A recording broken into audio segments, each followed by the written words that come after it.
نزل الفرقان على عبده ليكون للعالمين نذيرا فتحدى بأقصر صورة من صوره مساقع الخطباء من العرب العرباء فلم يجد به قديرا والصلاة والسلام على رسوله محمد سيد البشر المخصوص بطيب الناس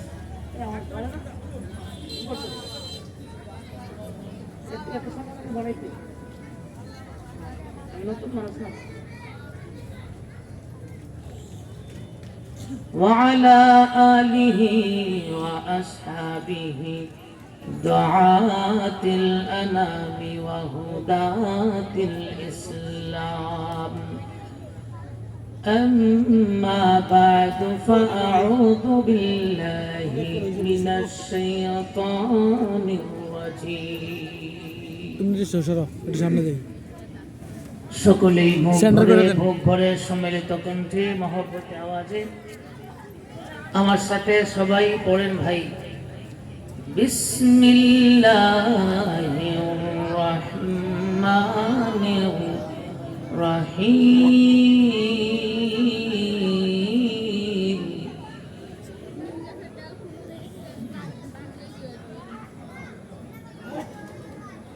ربنا وابعث فيهم رسولا منهم يتلو عليهم آياتك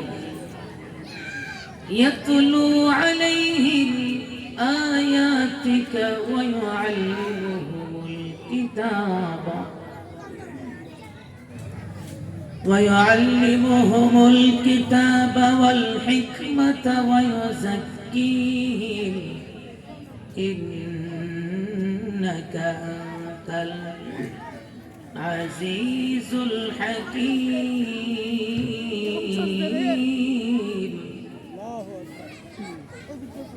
وقال تعالى في موضع آخر الرحمن علم القرآن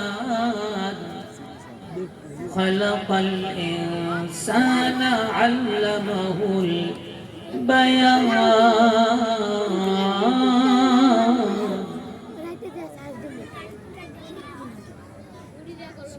وعن أبي سعيد الخدري رضي الله تعالى عنه وعنهم أنه قال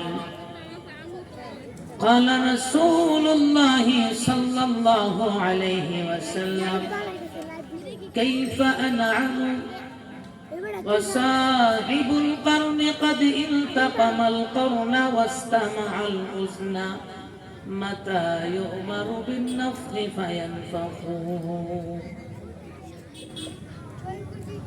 وقال تعالى في شأن حبيبه ومحبوبه ومعشوقه إن الله وملائكته يصلون على النبي يا أيها الذين آمنوا صلوا عليه وسلموا تسليما بلغ العلا بكماله كشف الدجى بجماله حسنت جميع خصاله صلوا عليه وآله يا إلهي بلا لے हमको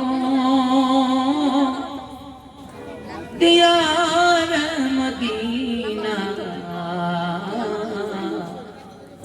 इलाही बना दे हमको गुबार मदीना बलगल उला। কি ভাই আপনাদের এই বাউনিয়া এলাকা না এটা ভাই? বাউনিয়া বাদালতি এলাকায় নবীজির সামনে দরুদ শরীফ পাঠ করতে নতুন করে নিষেধাজ্ঞা জারি হয়েছে। আপনারা করতেছেন না, কারণটা কোনো অসুবিধা আছে ভাই? থাকলে কন যে আমরা এখনো আতঙ্কে আছি, ভয়ে আছি, স্বাধীনভাবে দরুদ শরীফ করতে পারি না, মাহফিল শুনতে পারি না, এরকম কোনো ভেজাল টেজাল এখন আছে? তাহলে এত আজকে বলেন প্রিয় নবীর প্রতি আপনাদের ভালোবাসা আছে না সবাই? আওয়াজে তো বোঝা যায় বেশি নাই, জোর এখন আছে? হাত তুলে দেখাচ্ছেন কাদের আছে ভালোবাসা। এই হাতও দেখা যায় সঠিক বাবুটা না, কোন সোজা করেন। আমার নতুন মানুষ হয়েছেন না, নতুন একদম সোজা করেন, সোজা করেন এইভাবে দুইটা হাত স্ত্রীকে নাড়াচাড়া দেন, শরীর গরম করেন, ঘামাই গেছেন, চিৎকার দিয়ে কোন আল্লাহু আকবার, রাসূলুল্লাহ তাকবীর। একটু জোরে বালাগাল উলা বিকামালিহি কাশাফাত তুজা বিজামালিহি হাসানাত জামিউ হিসালিহি সাল্লাল্লাহু আলাইহি মদিনা মদিনা। মদিনার নামটা আপনাদের কাছে কেমন লাগে? আরো জোরে এখন সবাই আমার সাথে বলুন, মদিনা মদিনা মদিনা বড়া লুৎফ দেতা है नाम मदीना बलगल उला बिजमालिही कशफत तुजा बिजमालिही हसनत जमीउ हिसालिही सल्लल्लाहु अलैहि ওয়া আলিহি। বাইতুল কোরআন হিফজ মাদ্রাসার উদ্যোগে হাফেজ ছাত্রছাত্রীদের পাগড়ি প্রদান উপলক্ষে দ্বিতীয় বার্ষিক ওয়াজ ও দোয়া মাহফিলের সম্মানিত প্রধান সভাপতি বিশিষ্ট আলেম দ্বীন বাইতুল নূর জামে মসজিদের সম্মানিত ইমাম ও খতিব হযরত মাওলানা মুফতি মতিউর রহমান হাফিজাহুল্লাহ, আজকের মাহফিলের সম্মানিত প্রধান মেহমান পীরে কামেল উস্তাজুল আসাতিজা শেখুল হাদিস আল্লামা জাফর আহমদ হাফিজাহুল্লাহ,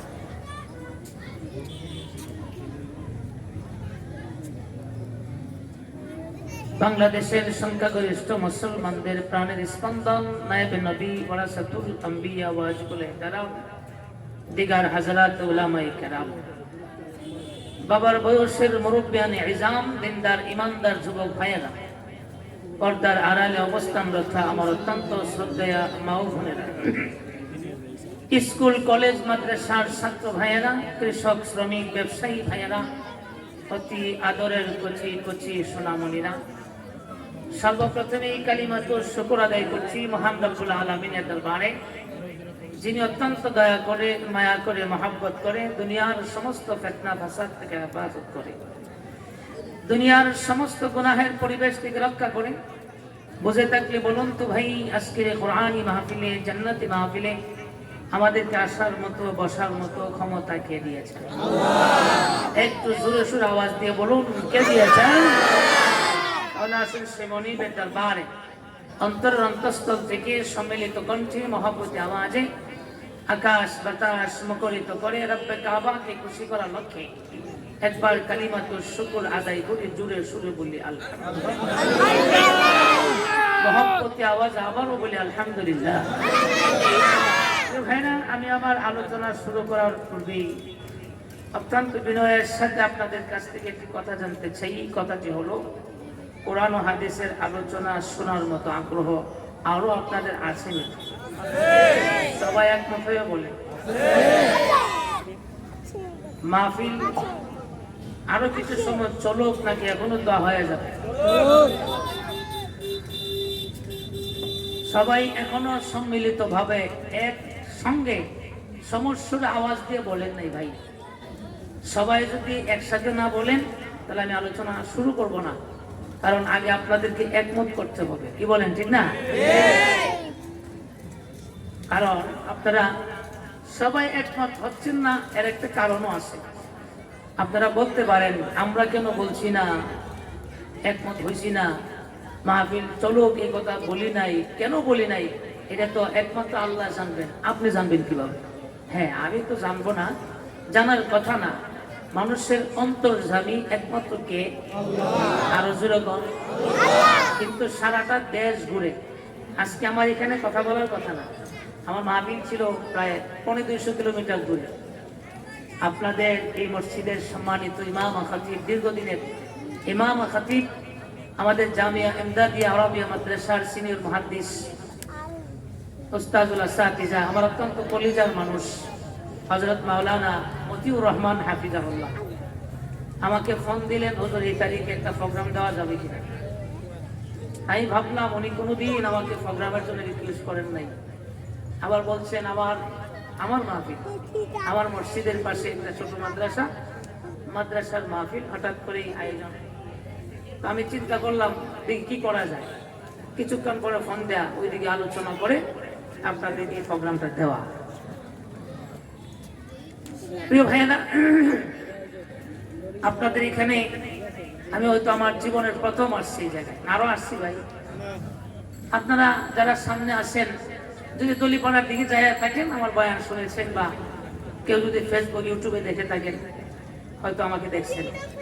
কিন্তু সরাসরি আপনাদের এলাকার মানুষ হয়তো আমাকে দেখে নাই, আমিও আপনাদেরকে সরাসরি দেখি নাই। আপনারা আমার জন্য নতুন, আমিও আপনাদের জন্য নতুন, ঠিক না? নতুন মানুষের প্রতি, আলোচকদের প্রতি শ্রোতাদের একটা কেমন কেমন ভাব থাকে।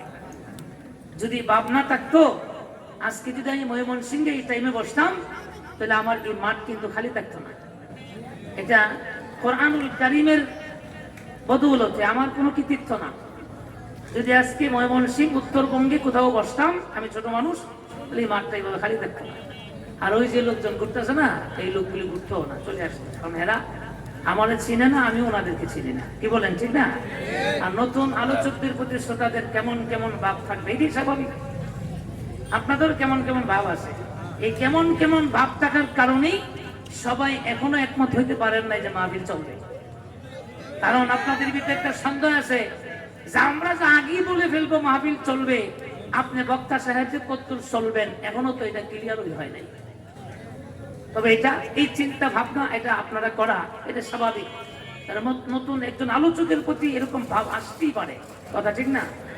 মহারাজুর এখন ঠিক নেই না? আমার বাসা আপনারা বুঝতেছেন না ভাই, আমি কাঙ্গুখালী নোয়াখালী, 5টা বললে 7টা বুঝতেছেন না, এমন কোন রেজাল্ট তৈরি হইতেছে? তাহলে একটা আওয়াজ দিয়ে জোরে, ভাষা বুঝবেন না কেন? আমি তো বাংলাই কথা বলতেছি, তাই না? এই বাংলা ভাষার জন্য আমাদের এই বাংলাদেশের সূর্য সন্তানরা, সালাম, জব্বার, বরকত, রফিকরা জীবন দিয়েছে, জোরে কোন ঠিক না? আর একটু জোরে কোন না ঠিক কিনা? এই বাংলা ভাষা আল্লাহ তাআলা পৃথিবীতে বহু ভাষার প্রচলন আছে, আছে না নাই? ওদের বিনি কতগুলি ভাষা আছে পৃথিবীতে, কত হাজার। হ্যাঁ, যুক্তরাষ্ট্র ভিত্তিক সামার ইনস্টিটিউট অফ লিঙ্গুইস্টিক্স ইন্টারন্যাশনালের ভাষা গবেষণাকারী একটা প্রতিষ্ঠান আছে, যেই প্রতিষ্ঠানটার নাম হচ্ছে এথনোলগ। কি নাম? এথনোলগ। এথনোলগ বলেছে সারা পৃথিবীতে বর্তমানে 7168টি ভাষা আছে। কত? আরো জোরে গান। 7168টি ভাষা। এর মধ্যে প্রায় 42% ভাষা একদম ঝুঁকিপূর্ণ ভাবে আছে। মানে হলো প্রায় 3042টি বা 45টি ভাষা একদম বিলুপ্তির পথে। এর মধ্যে 7টি ভাষায় পৃথিবীর অধিকাংশ মানুষ কথা বলে। জোরে কোন? কয়টা ভাষা? আরো জোরে কোন? বাংলা ভাষায়, ইংরেজি ভাষায়, হিন্দি ভাষায়, কথা কোন না? হিন্দি ভাষায়, তারপরে চাইনিজ ভাষায়, এরপরে স্পেনিশ ভাষায়, এরকম প্রায় 7টা ভাষা পৃথিবীতে সবচেয়ে বেশি মানুষ এই ভাষাগুলিতে কথা বলে। আমাদের ছোট্ট বাংলাদেশ, পৃথিবীর মানচিত্রে বাংলাদেশ তাকাইলে চশমা লাগে দেখতে হইলে, যখন ঠিক না? এই বাংলাদেশও প্রায় 42টি ভাষা আছে। কটা? 42টি ভাষা বলতে বাংলা ভাষা মানে আঞ্চলিকতা। আমাদের এই ছোট্ট বাংলাদেশ, ঢাকার মানুষের ভাষা এক প্রকার, সিলেট গেলে আরেক প্রকার, চট্টগ্রাম গেলে তো মরণের ভাষা বলে, যখন ঠিক না? এই জন্য আমি বলি ভাষা হলো ঢাকায় সুস্থ, সিলেটে আহত, আর চট্টগ্রামে যায় মশে। চট্টগ্রামের মানুষ যদি কথা বলে আধা ঘন্টা, আপনার 5 মিনিটও বুঝবেন না কি কইল, খালি গোবিন্দে চিল্লাচিল্লি করছে, যখন ঠিক না? আমি গত বছর চট্টগ্রাম পটিয়া মাদ্রাসার যিনি প্রিন্সিপাল হযরত মাওলানা ওবায়দুল্লাহ হামজা হাফিজাহুল্লাহ, ওনার সাথে আমার একটু আন্তরিকতা ভালোবাসার সম্পর্ক আছে। উনি চট্টগ্রাম এক মাহফিলে আমাকে দাওয়াত করলেন। আমি বাংলাদেশ হযরত শাহজালাল বিমানবন্দর থেকে ফ্লাইটে চট্টগ্রাম বিমানবন্দর গেছি। ওইখান থেকে মাহফিল কর্তৃপক্ষ তারা একটা ভালো গাড়ি নিয়ে আসছে, আমাকে রিসিভ করে নিয়ে যাবে। ড্রাইভার সহ গাড়িতে 3 জন। যেরকম কয়জন? 2 জন একদম পরিপূর্ণ আলেম, ড্রাইভার সাহেব অর্ধেক আলেম। আমি গাড়িতে উঠে বসলাম, 3 জনে মিলে এরা কথা কইতেছে, আমি কিচ্ছু বুঝতেছি না। আমার কি এত সম্মান দিয়ে তারা আমাকে ঢাকা থেকে নিয়ে আসলো, এত দামি গাড়ি নিয়ে আসলো, আমাকে রিসিভ করে নিয়ে যাবে। 3টা লোক কথা কইতেছে, আমি বুঝতেছি না, এরা কি আমার কষ্টটা বুঝতেছে না? 3 জনে যদি কথা বলো বা 2 জনে, আপনি যদি কিছু না বুঝেন বা আপনার সাথে কোনো কথা নাই, আপনাকে পাত্তাই দিছে না, 2 জনে একজনে কানাকানি, আরে বাবা কি গো, তাহলে কি তৃতীয় ব্যক্তিদের কষ্ট হয় নাকি আরাম লাগে? আরো জোরে হয় না? আমি বললাম ভাই আপনারা এত মহব্বত করে, এত ভালোবেসে, এত সম্মান দিয়ে চট্টগ্রামে আমাকে ফ্লাইটে নিয়ে আসলেন, 3 জনে বলে 3 জন একসাথে কথা বলতেছেন, আমি যে কিচ্ছু বুঝতে পারতেছি না, আমার তো অনেক কষ্ট লাগতেছে। ভাই আপনারা একটু বাংলাতে কথা বলতে পারেন না? আলেম তো হযরত আফওয়ান, হযরত মাফ করে দিবেন, ইনশাআল্লাহ এখন থেকে আমরা কথা বলবো, আপনি সব বুঝবেন। ওমা আমার দিকে আমি সব বুঝতেছি। আমি বললাম ভাই এই ভাষার জন্যই তো বাংলাদেশের, আমাদের এই দেশের সূর্য সন্তান সালাম, জব্বার, রফিকার বরকতরা জীবন দিছে, জনগণ ঠিক না? তা আপনারা শিক্ষিত মানুষ, আমি একজন মেহমান, আমার সামনে তো এইভাবেই কথা বলা উচিত যেন আপনাদের ভাষাগুলি বুঝি। বুঝে থাকলে বলুন চট্টগ্রামের ভাষায় ভেজাল আছে না নাই? আরো যখন আসেনি প্রিয় ভাইয়েরা, এই যে নতুন আলোচকের প্রতি কেমন কেমন ভাব, এটা দূর করতে হবে। আমি কিছু সময়ের জন্য আপনাদের কলিজায় জায়গা করে নিতে চাই, দিবেন নি জায়গা নাকি কিপটামি করবেন? যদি আমাকে দেন আমি আপনাদেরকে আমার কলিজায় জায়গা দিব। এই জায়গা দেওয়া, এই ভালোবাসা আমাদেরকে নিবে কোথায়? জান্নাতে। যখন কোথায়? হযরত ইমাম আবু ইসহাক তিরমিজি রাহিমাহুল্লাহ তাআলা উনি ওনার কিতাবে একটা অনুচ্ছেদ নিয়ে আসছেন, বাবু মা জাআল মারউ মা মান আহাব্বা। দুনিয়াতে যার সাথে যার ভালোবাসা, তার সাথে তার কি হবে? হাসর। ভালোবাসার মানুষ যদি জান্নাতি হয় তাহলে নিয়ে যাবে কোথায়? জান্নাতে। আমরা যাইতে চাই কি চাই না? আমার ভাইয়েরা, আমি আজকে আপনাদের সবাইকে নিয়ে একটু আখেরি মোনাজাত করব। সবাই ঐক্যবদ্ধ হয়ে বলবেন। কারো যদি এরকম চিন্তা থাকে আমি 10 মিনিট পরে নাই, তাহলে আপনি হাত তুলবেন না, মেহেরবানি করে 10 মিনিট পরে আপনার এখনই ছুটি। যখন ঠিক না, না আমরা 10 মিনিট পরে যাই, আমাদেরকে ডিস্টার্ব করবেন, এরকম শ্রোতা আমাদের দরকার আছে। আমরা এমন শ্রোতা চাই যারা আমলের নিয়ত ইখলাসের সাথে আজকের এই মাহফিলকে গনিমত আর নিয়ামত মনে করে শেষ পর্যন্ত থাকবে। একটু হিম্মত করতে পারবো না ইনশাআল্লাহ? কারা কারা আজকের দোয়া নিয়ে যাব এরকম মানসিকতা আছে? একটু হাত তুলে আল্লাহরে দেন, একদম সোজা করেন হাত, বাঁকা হলে বুঝবো যে আপনার মধ্যে ভেজাল আছে। একদম সোজা হাত নাড়াচাড়া দিয়ে আল্লাহর কুদরতি ক্যামেরা ছবি ওঠা, চিৎকার দিয়ে বলুন আল্লাহু আকবার, আরবি রাসূলুল্লাহ তাকবীর। ভয়ের কোনো কারণ নাই, আওয়াজ দিবেন। মুসলমান একমাত্র ভয় পায় কাকে? আরো জোরে কোন? ভারতের একটা মেয়ে মাত্র 17-18 বছর বয়স, নাম কি? মুসকান বিনতে হুসাইন, স্মরণ আছে? খালি একটা তাকবীর দিছে, 2 থেকে 250 মালওয়ানের অন্তর থরথর করে কাঁপছে। জোরে কোন ঠিক কিনা? খালি আল্লাহু আকবার, আল্লাহু আকবার এই শব্দটা বেশি বেশি বলছে। জোরে কোন ঠিক না? আল্লাহ বলে লিল্লাহি তাকবীরও হয় নাই, চিন্তা খালি আল্লাহু আকবার, আল্লাহু আকবার। এমন এক আল্লাহু আকবারের ধ্বনি দিল, শুধু ভারতের মালাউনরা না, সারা পৃথিবীর নাস্তিক মুরতাদ বেঈমানদের কলিজায় কাঁপন ধরায় দিয়েছিল। জোরে কোন ঠিক কিনা? আমরা কি মুসকান বিনতে হুসাইনের চাইতে, ওই মেয়েটার চাইতে কি আমরা একটু দুর্বল হয়ে গেলাম?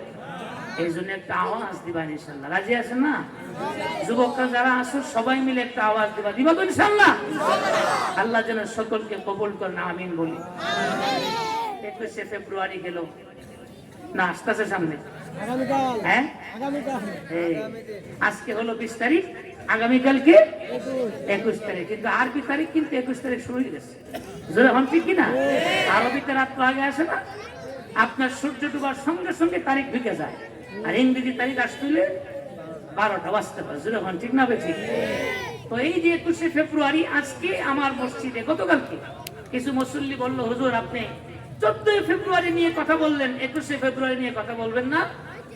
আমি বললাম, ভাই আমাকে ডাক খাইয়ে কথা বলাইতে হবে না, ইনশাল্লাহ আমি সব জায়গায় সারা বাংলাদেশি কথা বলি, যখন যেটা বলার দরকার আপনারা বললেও বলবো, না বললেও বলবো। যখন ঠিক কিনা? যেখানে যা বলার দরকার ইনশাল্লাহ সেখানে তাই বলবো, আপনারা বলেন আর না বলেন। যেহেতু সময়ের দাবি হিসাবে আমাদের সালাম জব্বার আর বরকত রফিকরা জীবন দিয়েছে ভাষার জন্য, এই জন্য ভাষাটার সম্পর্কে আমরা একটু জানবো আগে। কি বলেন, ঠিক কিনা? হ্যাঁ, আপনারা অনেকে বলতে পারেন, হুজুর এগুলি তো খবর টবর আগে না, আন্তর্জাতিক মাতৃভাষা দিবস, ভাষা কেমনি কি হইলো, 21শে ফেব্রুয়ারি ইতিহাস কি, এরকম মনে করবেন না, এটা আপনাদের ভুল চিন্তা। ওলামায়ে হাক্কানি যারা আছেন তারা কোরআন হাদিসকে যেমন ভাবে আপনার গবেষণা করেন, বাংলাদেশের সবকিছু নিয়ে গবেষণা করেন। যেরকম ঠিক কিনা? প্রিয় ভাইয়েরা আমার, এই জন্য ভাষা আল্লাহ প্রদত্ত একটা বড় নিয়ামত। জোরে বলুন, ঠিক কিনা? আল্লাহ তাআলার যত নিয়ামত আমাদেরকে দিয়েছেন, এর মধ্যে অন্যতম একটা নিয়ামত হচ্ছে ভাষা। আল্লাহু আকবার। আর-রহমান আল্লামাল কুরআন খালাকাল ইনসান, খালাকাল ইনসানা আল্লামাহুল বায়ান। আল্লাহ বলেন যে আল্লাহ তাআলা মানুষ সৃষ্টি করেছেন, মানুষকে বয়ান শিক্ষা দিয়েছেন। আল্লাহু আকবার। আরবি শব্দ হলো বয়ান, যার বাংলা হলো বর্ণনা। আর এই বর্ণনা, বাংলা বয়ান, বর্ণনা, বক্তৃতা যেটাই বলেন, এই বক্তৃতা বয়ানের মাধ্যম হচ্ছে ভাষা। জোরে বলুন, ঠিক কিনা? আরো জোরে বলুন, ঠিক না বেঠি? আমাদেরকে বয়ান শিক্ষা দিলেন কে? সবাই জোরে বলুন, কে? তাহলে আমরা বয়ান করতে পারতাম না? পারতাম। আবার এই ভাষাও শিক্ষা দিলেন কে? আল্লাহ তাআলা পৃথিবীতে, বর্তমান পৃথিবীতে 7168টি ভাষার প্রচলন আছে, এর মধ্যে কিছু বিলুপ্ত হয়ে গেছে। প্রিয় ভাইয়েরা, একমাত্র আরবি ভাষা ছাড়া সমস্ত ভাষা আল্লাহ পাক সমমর্যাদা দিয়েছেন। আল্লাহু আকবার। বাংলা ভাষার চাইতে উর্দু ভাষার দাম বেশি নয়, হিন্দি ভাষার চাইতে বাংলা ভাষার দাম বেশি নয়, ইংরেজি ভাষার চাইতে আমার ভাইয়েরা স্প্যানিশ ভাষার দাম বেশি নয়। আমার ভাইয়েরা, পৃথিবীতে আরবি ভাষা ছাড়া যত ভাষা আছে, বর্তমান পৃথিবীতে যেই 7টি ভাষায় মানুষ সবচেয়ে বেশি কথা বলে, ওই ভাষাগুলির মধ্যে পরস্পরের মধ্যে মর্যাদার দিক দিয়ে কোনো ব্যবধান নাই। সমস্ত ভাষাকে আল্লাহ রাব্বুল আলামিন আরবি ভাষা ছাড়া পৃথিবীর সমস্ত ভাষাকে আল্লাহ পাক সমমর্যাদা দিয়ে তৈরি করেছেন। আমি আপনি হয়তো 2টা 4টা 5টা বা 10টা ভাষায় কথা বলতে পারবো, কিন্তু পৃথিবীতে হাজার হাজার ভাষা আছে। সমস্ত ভাষা জানেন কে? জোরে বলুন, কে? আরো জোরে বলুন, কে? আমার ভাইয়েরা, এই জন্য ইসলামী মাতৃভাষার গুরুত্ব অনেক বেশি। আল্লাহ রাব্বুল আলামিন হযরত আদম আলাইহিস সালাতু ওয়াস সালাম থেকে শুরু করে 1 লক্ষ মতান্তরে 2,24,000 পয়গম্বর যাদেরকে আল্লাহ দুনিয়াতে পাঠিয়েছিলেন, প্রত্যেক নবী পয়গম্বর কি যেই জাতির জন্য নবী বানিয়ে পাঠিয়েছিলেন, আমার ভাইয়েরা, আল্লাহ পাক রব্বুল আলামিন প্রত্যেক নবী এবং রাসূলকে আমার ভাই তাদের স্বজাতিদের ভাষাভাষী করে পাঠিয়েছিলেন। জোরে কোন ঠিক কিনা? এমন হয় নাই যে জাতির জন্য, যে সম্প্রদায়ের জন্য আল্লাহ নবী পাঠাইলেন, সম্প্রদায়ের ভাষা হলো বাংলা আর নবীর ভাষা হলো ইংরেজি, এরকম নয়। সম্প্রদায়ের ভাষা হিন্দি, নবীর ভাষা আরবি, এমন হয় নাই। আমার ভাইয়েরা, আল্লাহ রাব্বুল আলামিন হযরত মুসা কালিমুল্লাহ আলাইহিস সালাতু ওয়াস সালামকে নবী বানায় পাঠাইলেন যে জাতির জন্য। ওই জাতির যেই ভাষা ছিল, হযরত মুসা কালিমুল্লাহ সেই ভাষাভাষী ছিলেন। জোরে কোন ঠিক কিনা? আল্লাহ রাব্বুল আলামিন নবীদের উপর যত সহিফা বা কিতাব নাযিল করেছিলেন, যেই কওমের জন্য নবী পাঠিয়েছিলেন, যেই নবীর জন্য আল্লাহ সহিফা বা কিতাব পাঠিয়েছিলেন, নবীর যে ভাষা ছিল, ওই কওম বা জাতির যে ভাষা ছিল, ওই কিতাব তার সেই ভাষা দিয়ে পাঠিয়েছিলেন। জোরে কোন ঠিক কিনা? আমার ভাইয়েরা, হযরত মুসা কালিমুল্লাহ আলাইহিস সালাতু ওয়াস সালামের জাতির ভাষা ছিল ইব্রানি ভাষা। হযরত মুসা কালিমুল্লাহর ভাষাও ছিল ইব্রানি। আল্লাহ পাক যে তাওরাত কিতাব দিয়েছিলেন, সেই তাওরাতের ভাষাও ছিল ইব্রানি। সূরা কোন ঠিক কিনা? হযরত ঈসা রূহুল্লাহ আলাইহিস সালাতু ওয়াস সালাম কি আল্লাহ পাক যে জাতির জন্য পয়গম্বর নবী বানিয়ে পাঠিয়েছিলেন, ওই জাতির ভাষা ছিল আমার ভাইয়েরা সুরিয়ানি। হযরত ঈসা রূহুল্লাহ উনাকে আল্লাহ পাক সুরিয়ানি ভাষাভাষী করে দুনিয়াতে পাঠিয়েছিলেন। জোরে কোন ঠিক কিনা? 104টি কিতাবের কিতাব বা সহিফার মধ্যে আমার ভাই ইনজিল একটা শ্রেষ্ঠ কিতাব ছিল আমার ভাই। ওই ইনজিল কিতাবটার ভাষাও ছিল সুরিয়ানি ভাষা। হযরত দাউদ আলাইহিস সালাতু ওয়াস সালামকে আল্লাহ পাক যে জাতির জন্য পয়গম্বর নবী বানিয়ে পাঠিয়েছিলেন, তাদের ভাষা ছিল আমার ভাইয়েরা, এদের ভাষা ছিল আমার ভাইয়েরা ইউনানি ভাষা। জুড়ে বলেন কি ভাষা?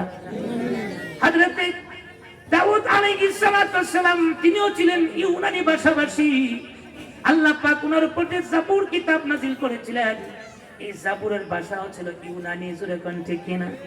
আর আমার আপনার নবী মুহাম্মদ আরবি মহব্বতের সাথে চিৎকার দিয়ে কোন সাল্লাল্লাহু আর জুড়ে বলেন সাল্লাল্লাহু আলাইহি ওয়াসাল্লাম। যেই জাতির জন্য আল্লাহ পাক পাঠিয়েছিলেন আমার ভাই, সর্বপ্রথম কোথায় আল্লাহ নবী দুনিয়াতে আমার ভাই মক্কাতুল মুকাররমা ছিল আমার আপনার নবীর জন্মস্থান। জুড়ে কোন ঠিক কিনা? এই মক্কার মানুষের ভাষা কি বাংলা ছিল না আরবি ছিল? আরো জুড়ে বলেন বাংলা না আরবি? আল্লাহ রাব্বুল আলামিন প্রিয় নবী মুহাম্মদ আরবি কি আরবি ভাষাভাষী করে আল্লাহ পাঠিয়েছিলেন। আমার আপনার নবীর উপর যে কিতাব আল্লাহ নাযিল করেছেন আমার ভাইয়েরা, বুঝে থাকলে বলুন আমাদের এই কোরআন আরবি না বাংলা? আরো জুড়ে বলুন আরবি না বাংলা? আরবি। কিন্তু এখানে একটা বিষয় আছে আমার ভাই, আগেকার নবীদের ইন্তেকাল হয়ে যেত, কিতাবের বিদায় হয়ে যেত, তাদের আসমানে সহিফা মানসুখ হয়ে যেত, রহিত হয়ে যেত।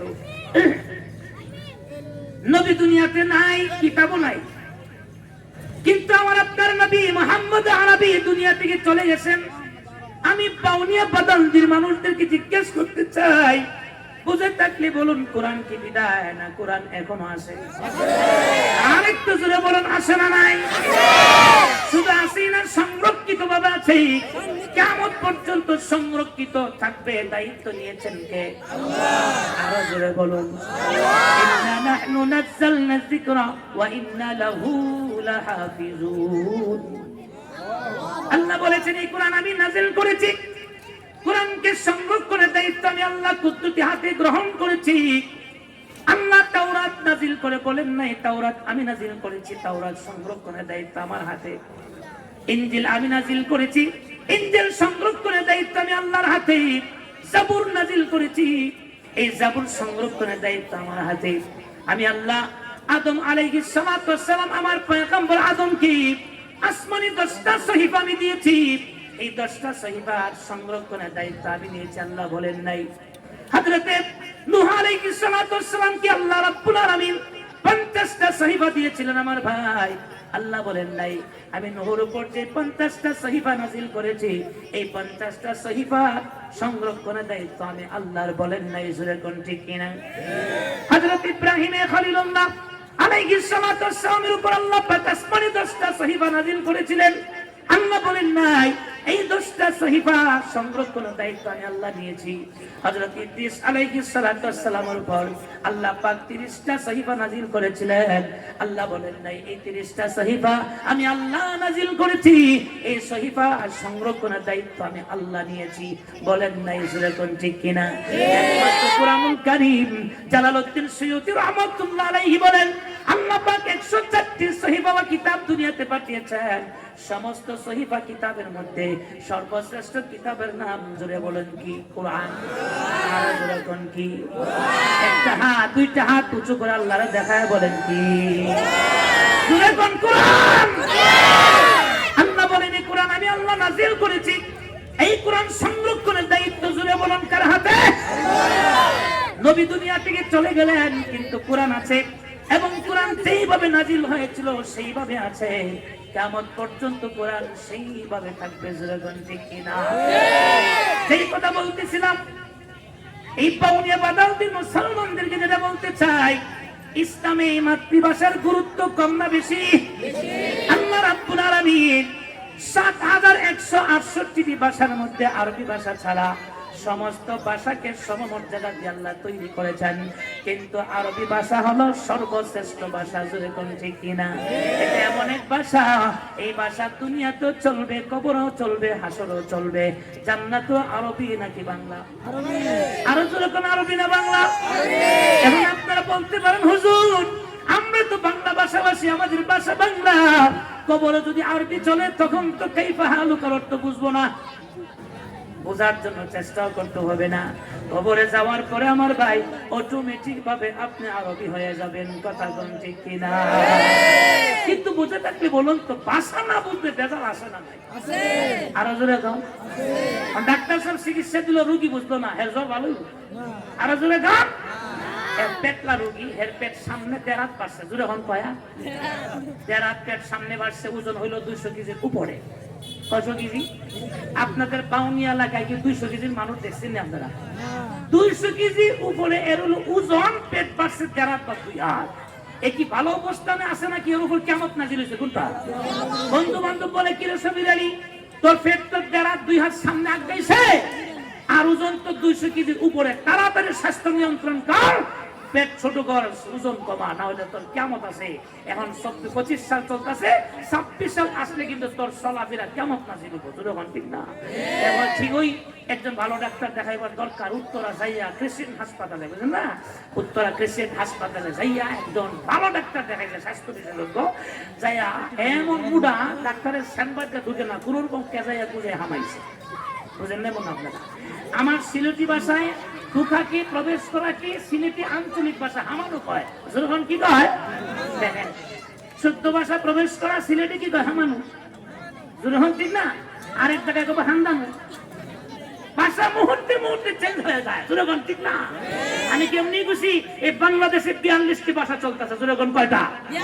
তাও কিন্তু যুক্তরাষ্ট্র ভিত্তিক যে আপনার এথনোলগ, ওই এথনোলগ যে প্রতিষ্ঠান, ওদের গবেষণায় বাংলাদেশে বলে 42টা ভাষা আছে। আমরা কোন অবস্থায় আছি ভাই? ডাক্তারের চেম্বারে ঢুকছে, ঢুকে চেয়ারের মধ্যে বসে, চেয়ারও মাশাআল্লাহ মাতমা শুরু হয়েছে। চেয়ার হয় আমার উপর 2025 সালে কিয়ামত নাযিল হইতেছে। ডাক্তার হয় তোমার কি সমস্যা হয়? স্যার পেট দেখলে বুঝেন না, স্বাস্থ্য 200 কেজির ওজন 200 কেজির উপর হয়েছে, কি করতে হবে?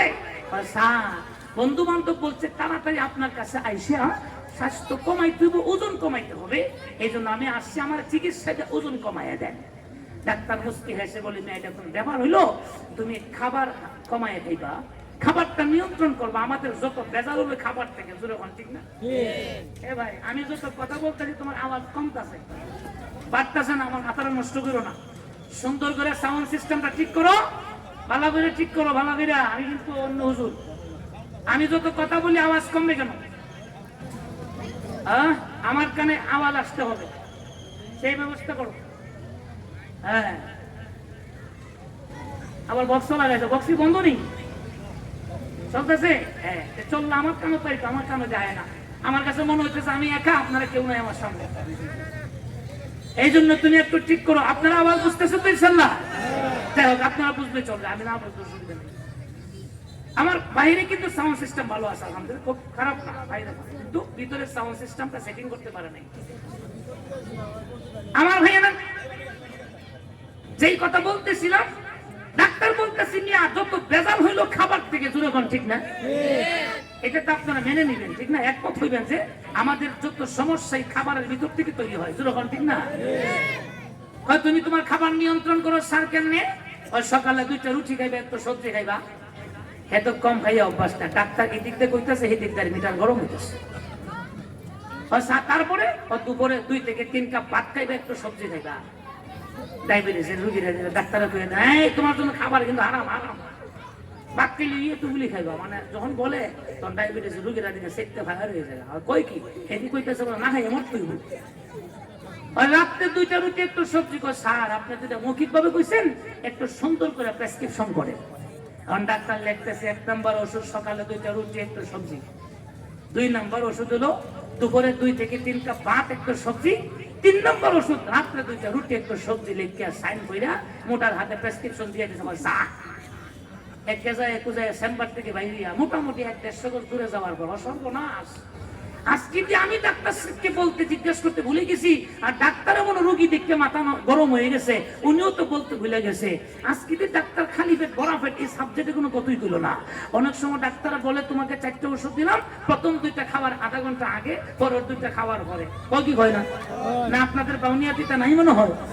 বা আজকে যে ডাক্তার খালি পেট ভরা পেট এই সাবজেক্টে কথাই কইছে না, এত ওরে আবার চেম্বারে আইছে, doctor sir I am sorry আপনার প্রেসক্রিপশন আমি বুঝতে পারি না। কি হইছে? স্যার আপনি মনে আজকে রোগী দেখছেন বেশি, মাথা বেশি গরম, আর আমিও ব্যাকল মাথা এমন গরম, আপনারা জিজ্ঞাসা করতে পারি নাই, আপনিও বলেন নাই। স্যার অনেক সময় ডাক্তাররা কয় না যে 2টা ওষুধ তুমি খাওয়ার আগে খাইবা, পরের 2টা খাবার পরে খাইবা, তা আজকে আগে পরে কিচ্ছু কইলেন না, খালি পেট ভরা পেট কোনো কিছু কইলেন না। তো স্যার আমি বুঝতে পারছি আপনার এই ওষুধগুলি আমার স্বাভাবিক খাবারের আগে খাইব না পরে খাইব। তোমার স্বাভাবিক খাবার মানে আপনি লেখছেন সকালে 2টা রুটি একটু সবজি, আর আমি যদি স্বাভাবিক নাস্তাও সকালে করি পেট দিকে তো আপনি বুঝতেছেন মোটামুটি 10টা-12টা রুটি লাগে। কয়টা? কথা জোরে কোন কয়টা? আপনাদের বাউনিয়া কোনো এরকম আসেনি 10টা রুটি খায়? এখন 10টা-12টা রুটি লাগে আমার সকালে, তা ওইটা কিন্তু স্বাভাবিক। তাহলে অস্বাভাবিক 20টা হইব, জোরে হন ঠিক না? দুপুরে লেখছেন 2 থেকে 3 কাপ ভাত একটু সবজি, দুপুরে যদি কম খানাও খাই এরপর কেজি 2 কেজি চাউলের ভাত লাগে। রাত্রে লেখছেন 2টা রুটি একটু সবজি, বন্ধু বান্ধব বলে রাত্রে কম খাইলে স্বাস্থ্য ঠিক থাকে, এরপর 8টা-10টা রুটির নিচে আমার খবরই হয় না। স্যার এটা আমার স্বাভাবিক খাবারের তালিকা শুনাইলাম, এবার আপনি বলেন আপনার এই ওষুধগুলি আমার এই খানার আগে খাইতাম না পরে খাইতাম, খালি পেটে না ভরা পেটে? ডাক্তার কি কইলো আর শরীর মধ্যে বুঝলো কি? এত মরণের আগ পর্যন্ত যদি ডাক্তারের চিকিৎসা নেয় এর পেট খালি বড় হইব, ছোট হইতো না, জোরে হন ঠিক না? আমার জোরে বলেন ঠিক কিনা? ডাক্তার কইছে একটা বুঝাই বুঝছে আর একটা, জোরে হন ঠিক নেই? এখন ভাষা না বুঝলে বেজাল আসে না, নাই বুঝতেছেন তো ইনশাআল্লাহ? আচ্ছা আমার ভাইয়েরা, পৃথিবীতে সর্বশ্রেষ্ঠ ভাষা হলো আরবি ভাষা। এই ভাষার দুনিয়াতে বাংলাদেশের মানুষ যদিও আমরা আরবিতে কথা বলি না, মৃত্যুর পরে অটোমেটিক আমরা আরবি ভাষাভাষী হয়ে যাব। আমাদের আরবি আমরা বুঝতে অসুবিধা হবে না। কেউ হয়তো বলতে পারেন হুজুর আরবি ভাষা শিখতে কত যে কষ্ট। আমি যখন সৌদি আরব গিয়েছিলাম, যাওয়ার আগে কয়েক মাস পর্যন্ত আরবি ল্যাঙ্গুয়েজের উপর আমি প্রশিক্ষণ দিয়েছি। এরপরে দেখা যায় দাঁত ভাঙিয়া জায়গা, হুজুর তাহলে কবরের মধ্যে যাইলে কি প্রশিক্ষণ লাগবে? না না, আল্লাহ বলেন এই ভাষা আন্তর্জাতিক ভাষা, এটা হলো সর্বশ্রেষ্ঠ ভাষা, এটা দুনিয়া তো চলবে, এই ভাষা কবরও চলবে, কিয়ামতের মাঠেও চলবে, জান্নাত আরবি, জোরে কোন ঠিক কিনা? তাহলে আরবি ভাষা ছাড়া পৃথিবীতে যত ভাষা আছে মর্যাদা দিতে সমান না ব্যবধান? সমান, জোরে হন ঠিক কিনা? কিন্তু আমার বাংলাদেশে সালাম জব্বার বরকত রফিকরা জীবন দিল কেন? জীবন এই জন্য দিয়েছে, অধিকার ছিল যে বাংলা ভাষাভাষী যারা এদের ভাষাটা মাতৃভাষাটা রাষ্ট্রীয় মর্যাদায় বাংলাই হোক, জোরে হন ঠিক না? কিন্তু চেয়েছিল এই বাংলা ভাষাভাষীদের উপর উর্দু ভাষাকে চাপিয়ে দেওয়ার জন্য, জোরে হন ঠিক কিনা? আমার ভাইয়েরা যারা বাংলায় কথা বলে উর্দু বুঝে না, এদেরকে আরেক ভাষা যদি চাপিয়ে দেওয়া হয় তাহলে আল্লাহর কুদরতকে অস্বীকার করা হবে। জোরে কোন ঠিক কিনা? আল্লাহ পাকের কুদরতের নিদর্শন হলো আমার ভাই প্রত্যেকটা ভাষা, মানুষের মানুষের ভাষা, মানুষের বর্ণের বৈচিত্র্য, এটা আল্লাহ পাকের কুদরতের অন্যতম একটা কুদরত। জোরে কোন ঠিক কিনা? আরো জোরে বলুন ঠিক কিনা? এই ন্যায্য অধিকার আদায়ের জন্য, বাংলাদেশের এই মাতৃভাষার অস্তিত্ব সম্মান রক্ষার জন্য, মাতৃভাষাকে রাষ্ট্রীয় মর্যাদায় প্রতিষ্ঠার জন্য সালাম চাপ্পার আর বরকত রফিকরা রক্ত দিয়েছে, জীবন দিয়েছে, মার কুল খালি করেছে, কলিজার টুকরা সন্তানদেরকে এতিম করেছে। জোরে কোন ঠিক কিনা? এই জন্য আমাদের সূর্য সন্তানদেরকে আমরা শ্রদ্ধার সাথে স্মরণ করি, এদের জন্য আমরা কলিজা দিয়ে দোয়া করি। জোরে কোন ঠিক না? তাহলে বাঙালি জাতির জন্য আগামীকালকে 21শে ফেব্রুয়ারি দিনটা বাঙালি জাতি হিসাবে একটা গুরুত্বপূর্ণ দিন, ঐতিহাসিক দিন। জোরে কোন ঠিক কিনা? যা কইলাম মনে হয় কিছু ভুল টুল কইরেছি, মনে হয় ভুল কইলাম, না ভুল করবেন, কোনো অসুবিধা নেই প্রিয় ভাই। না, আমি কিন্তু বাংলাদেশের সন্তান, এই দেশ আমার জন্য হয়েছে, এই দেশের সূর্য সন্তানের আমার দেশের জন্য, বাঁচার জন্য, স্বাধীনতার জন্য, বাংলাদেশের বিজয়কে চিনে আনার জন্য যারা রক্ত দিয়েছে, জীবন দিয়েছে, তাদের পক্ষে কথা বলতে হবে, তাদের জন্য দোয়া করতে হবে। এটা আমাদের ইমানি দায়িত্ব। জোরে কোন ঠিক কিনা? সময়ের দাবি হিসাবে আগামীকালকে 21শে ফেব্রুয়ারি নিয়ে কিছু কথা বলছে, লম্বা কথা আছে ভাই, কিন্তু সেই দিকে গেলাম না। আল্লাহ যেন আমাদেরকে, আমরা যেইভাবে ইমানটাকে ভালোবাসি, আমাদের বাংলাদেশটাকে তেমনই ভাবে ভালোবাসি। জোরে কোন ঠিক কিনা? আমরা যেইভাবে ইসলামকে ভালোবাসি, ঠিক তেমনি ভাবে আমাদের জন্মভূমি বাংলাদেশটাকেও ভালোবাসি। জোরে কোন ঠিক কিনা? সেইভাবে আমরা কোরআন ভালোবাসি, সেইভাবে আমরা বাংলাদেশটাকে ভালোবাসি। অতএব আর বলার কোন সুযোগ নাই যে হুজুররা দেশ ভালোবাসে, কোন সুযোগ আছে? আরো জোরে কোন আছে? হ্যাঁ, যারা ভুল বোঝানোর চেষ্টা করবে এদেরকে উত্তর দিবেন। তাওহীদুল ইসলাম আজিজের বক্তব্য শুনেছি, দেশপ্রেম যদি থাকে উলামায়ে কেরামদের মধ্যে আগে থাকবে, কারণ তারা কোরআন হাদিস গবেষণা করে দেখছে আল্লাহর হাবিব সাল্লাল্লাহু আলাইহি ওয়াসাল্লাম দেশকে ভালোবাসতেন, আর এই ভালোবাসা উম্মাহকে শিখিয়ে দিয়েছেন। জোরে কোন ঠিক কিনা? আল্লাহ আমাদেরকে বোঝার তৌফিক দান করুন, আমিন বলে সবাই আমিন। তুই ভাইরা আপনাদের খারাপ লাগছে মনে হয়? তাহলে যারা সামনে আছেন আমাকে একটা আওয়াজ দিয়ে সহযোগিতা করবেন তো ইনশাআল্লাহ। যেহেতু একটা মাদ্রাসার মাহফিল, মাদ্রাসা কেন্দ্রিক মাহফিল, আমরা কোরআনের উপর কিছু কথা বলবো ইনশাআল্লাহ। বলেন ইনশাআল্লাহ, আরো জোরে বলেন ইনশাআল্লাহ। আল্লাহ তাআলা পৃথিবীতে 104টি বা সহিফা বা কিতাব নাজিল করেছেন। আমি একটু আগে কিন্তু ইশারা ইঙ্গিতে বলে বলছি কোন নবীর উপর কয়টা সহিফা, কার উপর ইনজিল, কার উপর তাওরাত, এবং কোন পয়গম্বরের উপর আল্লাহ পাক জাবুর নাযিল করেছেন, আর কার উপর আল্লাহ তাআলা কোরআন হাকিম নাযিল করেছেন। মোটামুটি আমার সংক্ষিপ্ত আলোচনা আপনাদের বুঝে আসছে কি আসে? আরো জোরে কোন? আমি আপনাদের কি বলি প্রিয় ভাইরা, আপনারা পরশ পাথর নামে একটা পাথরের নাম শুনেছেন? আপনারা শুনছেন না? অনেকে শুনেছেন, ইতিহাস শুনেছেন, কিন্তু পরশ পাথর দেখছেন বাউনিয়ার কোন মানুষ আছে? একজনে পাওয়া যাবে না। আমি সত্য জোরহান ঠিক না? তাহলে কি পরশ পাথরের উজুত নাই, অস্তিত্ব নাই? আছে। পরশ পাথরের কথা কেন বলছি? আজ থেকে নিয়ে কয়েক হাজার বছর আগে মুসা কালিমুল্লাহ আলাইহিস সালাতু ওয়াস সালাম কে আল্লাহ বলছিলেন, মুসা তুমি আসো, তোমাকে একটা কিতাব দেওয়া হবে। আল্লাহু আকবার। হযরত মুসা পয়গম্বর আল্লাহর কাছ থেকে কিতাব আনার জন্য আল্লাহ ডাকলেন, মুসা রে তুমি তুর পাহাড়ে চলে আসো, তোমাকে একটা কিতাব দেওয়া হবে, যেই কিতাবটা আমি আসমানি যত সহিফা কিতাব দুনিয়াতে পাঠাবো বা পাঠাইছি, সমস্ত সহিফা কিতাবের মধ্যে সবচেয়ে বড় হবে, দৈহিক ভাবে সবচেয়ে বড় কিতাব, যেই কিতাবটা লম্বায় হবে 12 হাত, পাশে হবে 8 হাত, যার পারা হবে আমার ভাইয়ের 1000, আয়াত সংখ্যা হবে 10 লক্ষ। আল্লাহু আকবার। আমাদের কোরআনুল কারীম মর্যাদার দিক দিয়ে শ্রেষ্ঠ, কিন্তু দৈহিক ভাবে কোরআন অনেক ছোট। জোরে কোন ঠিক কিনা? যার পারা হলো 30। আমার ভাই, আমার বন্ধুরা, সূরার সংখ্যা হলো 114টি সূরা। জোরে কোন ঠিক না বেটি? প্রিয় ভাইরা, কিন্তু তাওরাত কিতাব, যেই কিতাবটা দৈহিক ভাবে সবচেয়ে বড় ছিল, লম্বায় ছিল 12 হাত, পাশে ছিল 8 হাত, আমার ভাইয়েরা পারার সংখ্যা ছিল 1000, আয়াত সংখ্যা ছিল 10 লক্ষ। আল্লাহ রাব্বুল আলামিন বলেন, পয়গম্বরে এই এত বড় কিতাব যদি নিতে হয় একটু কষ্ট করে নিতে হবে। আমি আল্লাহর বিধান হলো, হুকুম হলো, তুমি 30 দিন লাগাতার রোজা রাখো। পয়গম্বর মুসা আল্লাহর নির্দেশে আমার ভাইয়েরা 30 দিন তিনি রোজা রাখলেন। দেখবেন রমজান মাস এই মাত্র কয়েকদিন পরে চলে আসবে আমার ভাইয়েরা। রমজান আসলে আমরা যখন রোজা রাখি দেখবেন বিকাল বেলায় প্রত্যেকের রোজাদারদের মুখের মধ্যে একটা দুর্গন্ধ তৈরি হয়। সুরেখন ঠিক কিনা? রোজা যদি না রাখেন এই দুর্গন্ধ থাকে না, কিন্তু রোজা থাকলে একটা দুর্গন্ধ তৈরি হয়, তবে সকাল সকাল হয় না, একদম বিকালের দিকে একটা দুর্গন্ধ তৈরি হয়। এই দুর্গন্ধটি হলো ক্ষুধাজনিত কারণে।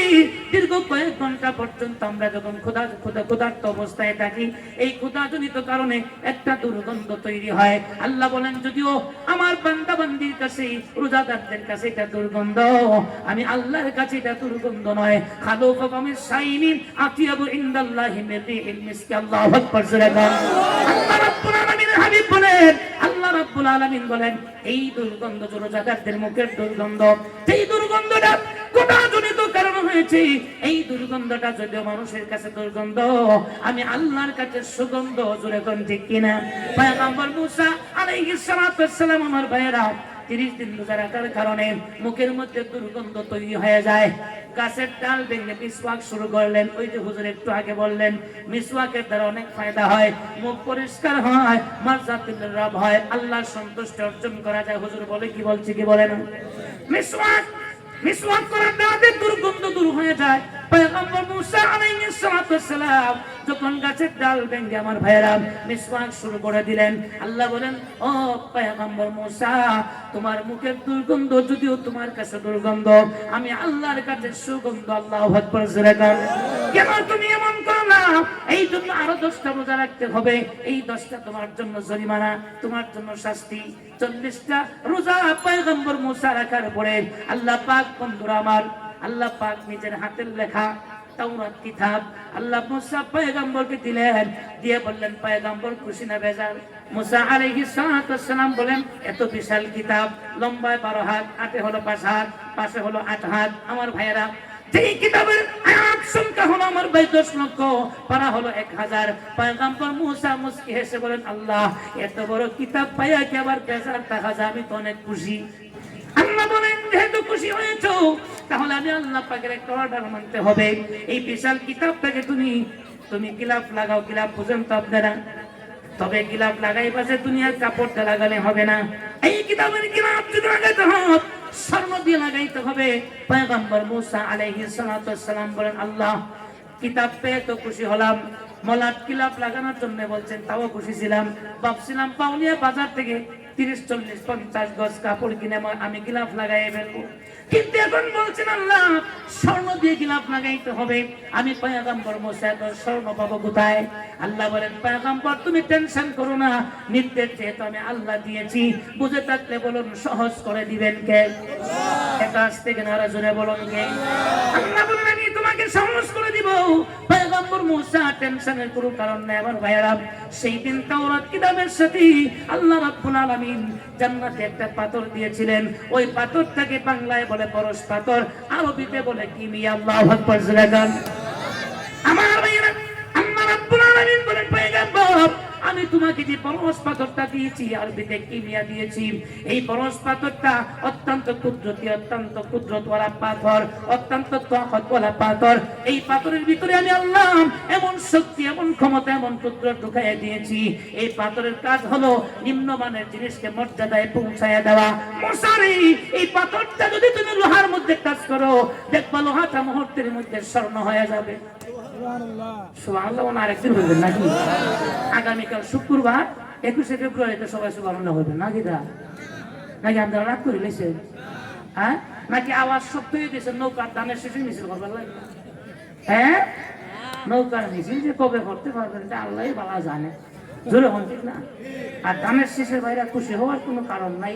আপনারা যে তাড়াতাড়ি ধানের শেষ করবেন, এটা তো ডক্টর ইউনূস সাহেব দামাত বারকাতুহুম আর আল্লাহই ভালো জানে। বাংলাদেশে যে কবে নির্বাচন হবে, জোরে হন, ঠিক না? অতএব এগুলির আশা না কইরা একটু আল্লাহরে খুশি করার জন্য সুবহানাল্লাহর আওয়াজ আসতে দিবেন না জোরে দিবেন?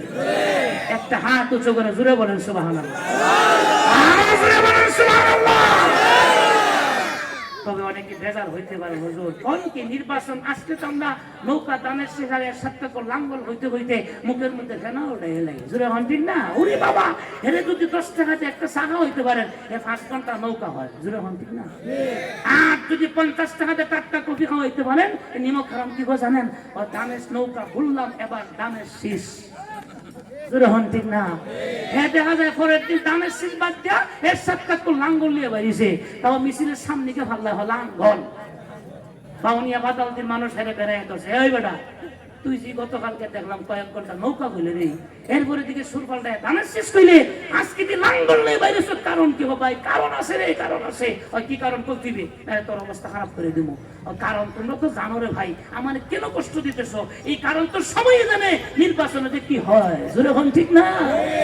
আজকে সকালবেলা যখন বাউনিয়া বাদাল দি এই বাজারের শাস্ত্রে যখন বসছি, এমনি দিকে 2-3 ভদ্রলোক আইসা আমার হাত ধরছে, হয় তোমার হাদিয়া দিয়েছি, হাদিয়া।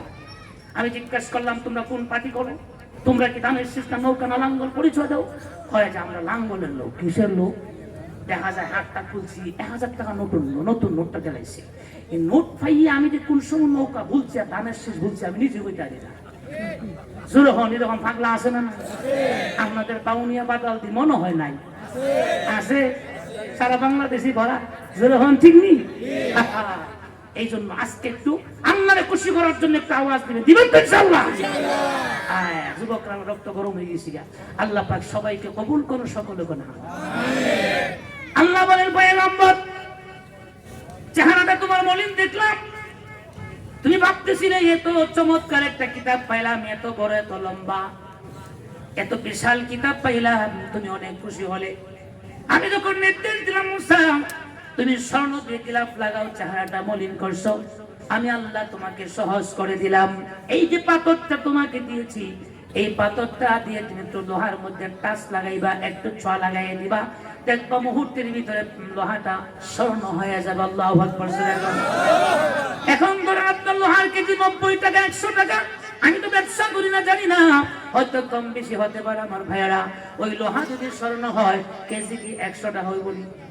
আরো জোরে কম। এই লোহাটাকে স্বর্ণ বানাই দিলেন কে? আরো জোরে বলুন। আল্লাহর হাবিব বলেন, ও বাউনিয়া বাদাম দিয়া আমার আশিকিন জাকিরিনেরা, আমি রাহমাতুল লিল আলামিন তোমাদেরকে বলি, হাজার হাজার বছর পরে দুনিয়াতে তোমরা আসবে, কিন্তু তোমরা পরস্পর চোখে দেখবে না, কিমিয়া চোখে দেখবে না। আল্লাহ রাব্বুল আলামিন একখান কিতাব দিয়েছেন আমাকে, যেই কিতাবের নাম হচ্ছে কোরআন। আসমানি 104টি সহিফা কিতাবের মধ্যে সর্বশ্রেষ্ঠ কিতাব হলো কোরআন। জুড়ে কোন ঠিক কিনা? এই কোরআনের ছোঁয়া যদি তুমি পেতে পারো, দেখবা তুমি স্বর্ণের মানুষ হয়ে যাবে, তোমার দাম আল্লাহ বাড়ায় দিবেন। জুড়ে কোন ঠিক কিনা?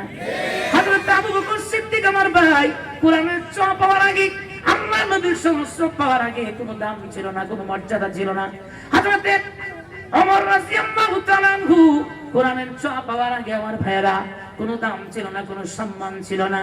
যখন কোরআনের ছোঁয়া পেলেন, আল্লাহ নবীর সমস্ত পেয়ে গেলেন।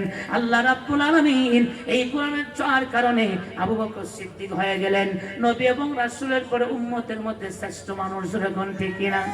হযরত ওমর রাদিয়াল্লাহু তাআলা আনহু, তিনি হয়ে গেলেন উম্মতের মধ্যে 2 নম্বরের শ্রেষ্ঠ মানুষ। যখন ঠিক কিনা? হযরত ওসমান 3 নম্বরের শ্রেষ্ঠ মানুষ, হযরত আলী হয়ে গেলেন 4 নম্বরের শ্রেষ্ঠ মানুষ। কথা চিল্লায় এখন ঠিক কিনা? এই জন্য আমি সব জায়গায় বলি আমার ভাই, এই কোরআন হচ্ছে সর্বকালের সর্বযুগের সর্বশ্রেষ্ঠ অনুপম ধর্মগ্রন্থ। লা নাযিরা লাহু, আসমানের নিচে জমিনের উপরে কোরআনের মতো আরেকটা কিতাব নাই। জুড়ে কোন ঠিক কিনা? সর্ব সমাজ বিনির্মাণে, ব্যক্তিগত জীবনে, পারিবারিক জীবনে, সামাজিক জীবনে, রাষ্ট্রীয় জীবনে, আন্তর্জাতিক জীবনে, এমনকি বিশ্ব সভ্যতায় আমার ভাইয়েরা কোরআন হাকিম যে সুবিন্যস্ত অবদান রেখেছে।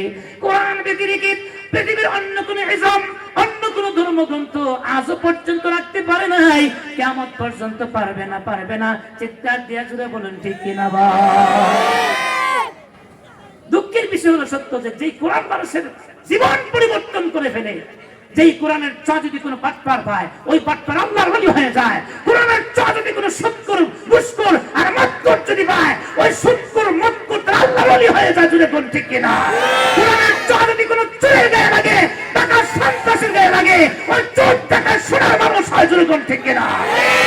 কিন্তু দুঃখের বিষয় হলো সত্য যে এই মুসলিমত্ব ছিল বাংলাদেশে 92% মুসলমানের বাংলাদেশে, শাহজালাল, শাহপুরান, শাহ মাসুমের বাংলাদেশে এক শ্রেণীর বংশীয় মুসলমান, সত্যবিষী মুসলমান, ইসলাম বিদ্বেষী মুসলমান, অমুসলিমদের কথা বাদ দিলাম, মুসলমান হয়েও কোরআনের আওয়াজকে সহ্য করতে পারে না এমন মুসলমান বাংলাদেশে আছে না? না আর জোরে কোন আসে না? নাই। এই জন্য আমি প্রথম মেসেজ দিতে চাই, প্রিয় ভাইরা, এই কোরআন সংরক্ষণের দায়িত্ব নিয়েছেন কে? আরো জোরে কোন? অতএব কোরআন ছিল, আছে, থাকবে। কোরআনের তেলাওয়াত ছিল, আছে, থাকবে। আগামী দিনে যদি কোরআনের তেলাওয়াতকে, কোরআনের আওয়াজকে স্তব্ধ করে দেওয়ার জন্য এই বাংলার জমিনে কোন নাস্তিক মোর্চাল, কোন ছদ্মবেশী ইসলাম বিদ্বেষী মুসলমান যদি দুঃসাহস করে এদের বিরুদ্ধে রুখে দাঁড়াবার জন্য আল্লাহর পবিত্র জমিনে আল্লাহ পাকের কোরআনকে প্রতিষ্ঠার জন্য যদি রক্ত দিতে হয়, জীবন দিতে হয়, তারা তৈরি, দুহাত উঁচু আল্লাহকে দেখা। ঠিক থাকবে ইনশাআল্লাহ? নাকি এমনি শুধু জজবায় হাত তুলছে? হ্যাঁ, যদি কোরআন প্রতিষ্ঠার জন্য রক্ত দিতে হয় রাজি থাকবেন তো? আল্লাহ কবুল। যারা রাস্তাঘাটে দাঁড়ায় আছে হ্যাঁ এমন রক্ত দিত না, কি কন?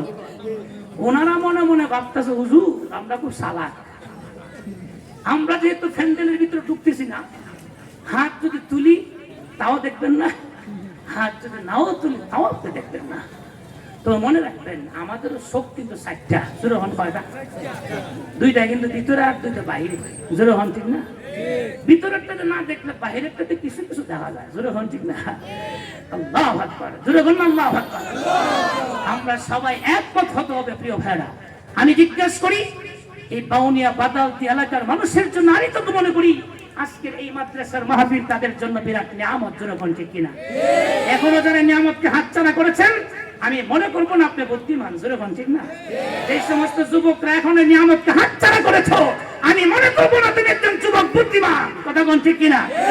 এখনো সময় আছে, আর কিছু সময়ের জন্য হইলো ফ্যান্ডেলের ভিতরে দৌড়ে আইলে ভালো হয়, জোরে বলুন ঠিক না?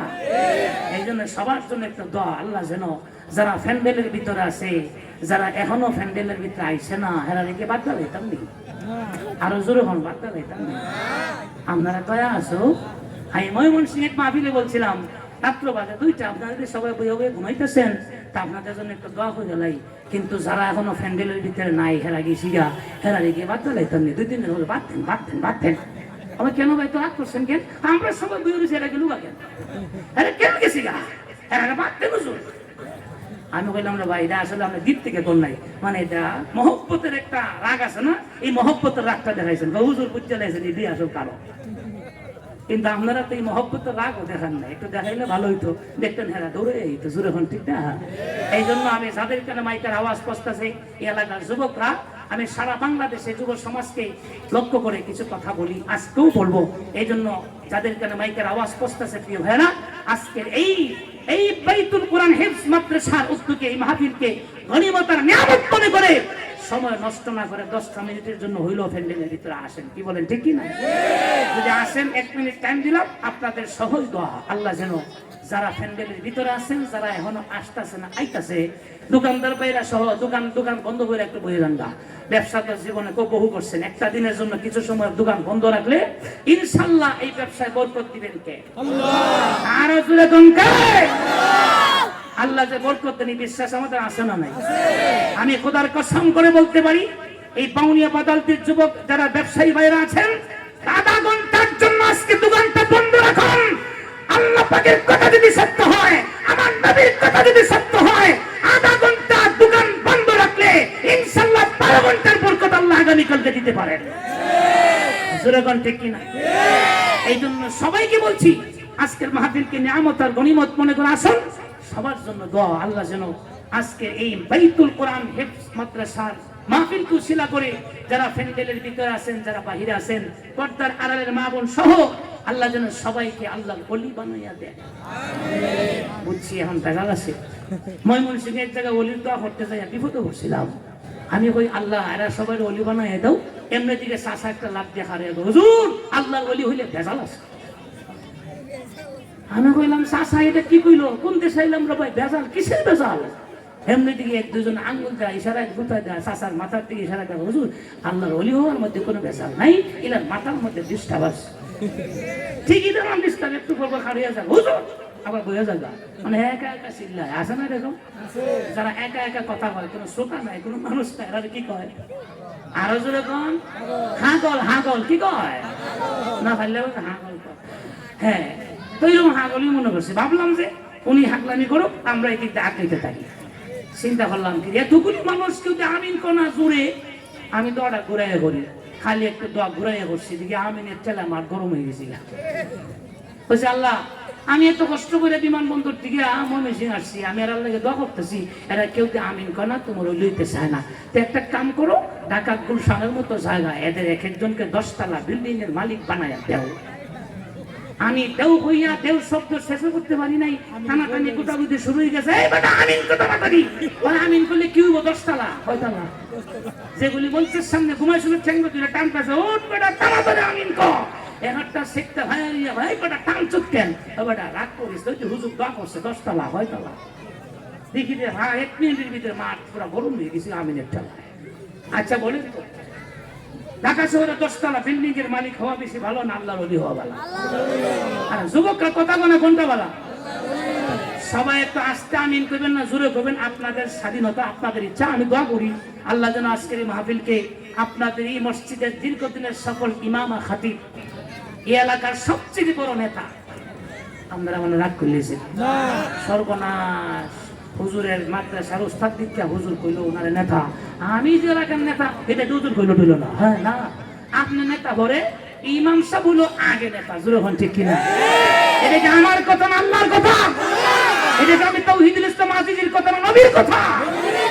আপনি নেতার সাথে রাগ করেন কিছু করার নাই জোরে হন ঠিক না আপনি নেতার সিরিয়াল 2 নাম্বার আর 1 নাম্বারের সিরিয়াল হলো বাংলাদেশের প্রত্যেকটা মসজিদের ইমাম আর খতিব জোরে হন ঠিক কিনা আপনাদের এলাকার শীর্ষ মুরব্বী আমার ভাইয়েরা ওনাকে সামনে রেখে ওনার চেষ্টা এবং মেহনতে আজকে এখানে আসা তাহলে আমি যে মাহফিল বাদ দিছি এটা বাদ দেওয়ার কথা না এটা বাদ দেওয়া একটা কুরবানি করছি তারা বুঝাইছি যে আমার এখানে থাকতেও এত দূরে আসতে পারতেছি না যে লোক মিলটি দেয়া আপনাদের এখানে আসছি প্রিয় ভাইয়েরা এই জন্য আপনাদের সবাই জন্য এই মাহফিল নিয়ামত আর গনিমত সবার জন্য দোয়া করতে হবে যেন আজকের এই মাহফিল থেকে আমরা উঠবো আল্লাহর ওলি হয়ে উঠবো জোরে বলেন ঠিক কিনা আবার অনেকে মনে আশ্চর্য হয়ে গেছেন হুজুর এত সুদ আওয়াজ করতে হয়েছেন আল্লাহর ওলি হওয়া আমি 55 বছর 60 বছর বয়স হয়েছে আমার আমি আবার আল্লাহর ওলি হই কেমনে আমার আমল নামার গুনাহতে অভাবই নাই আল্লাহর ওলি হওয়া একদম সহজ আপনি চোখ দিয়ে তাকাইলেন চোখ বন্ধ করতে যতটুকু সময় লাগবে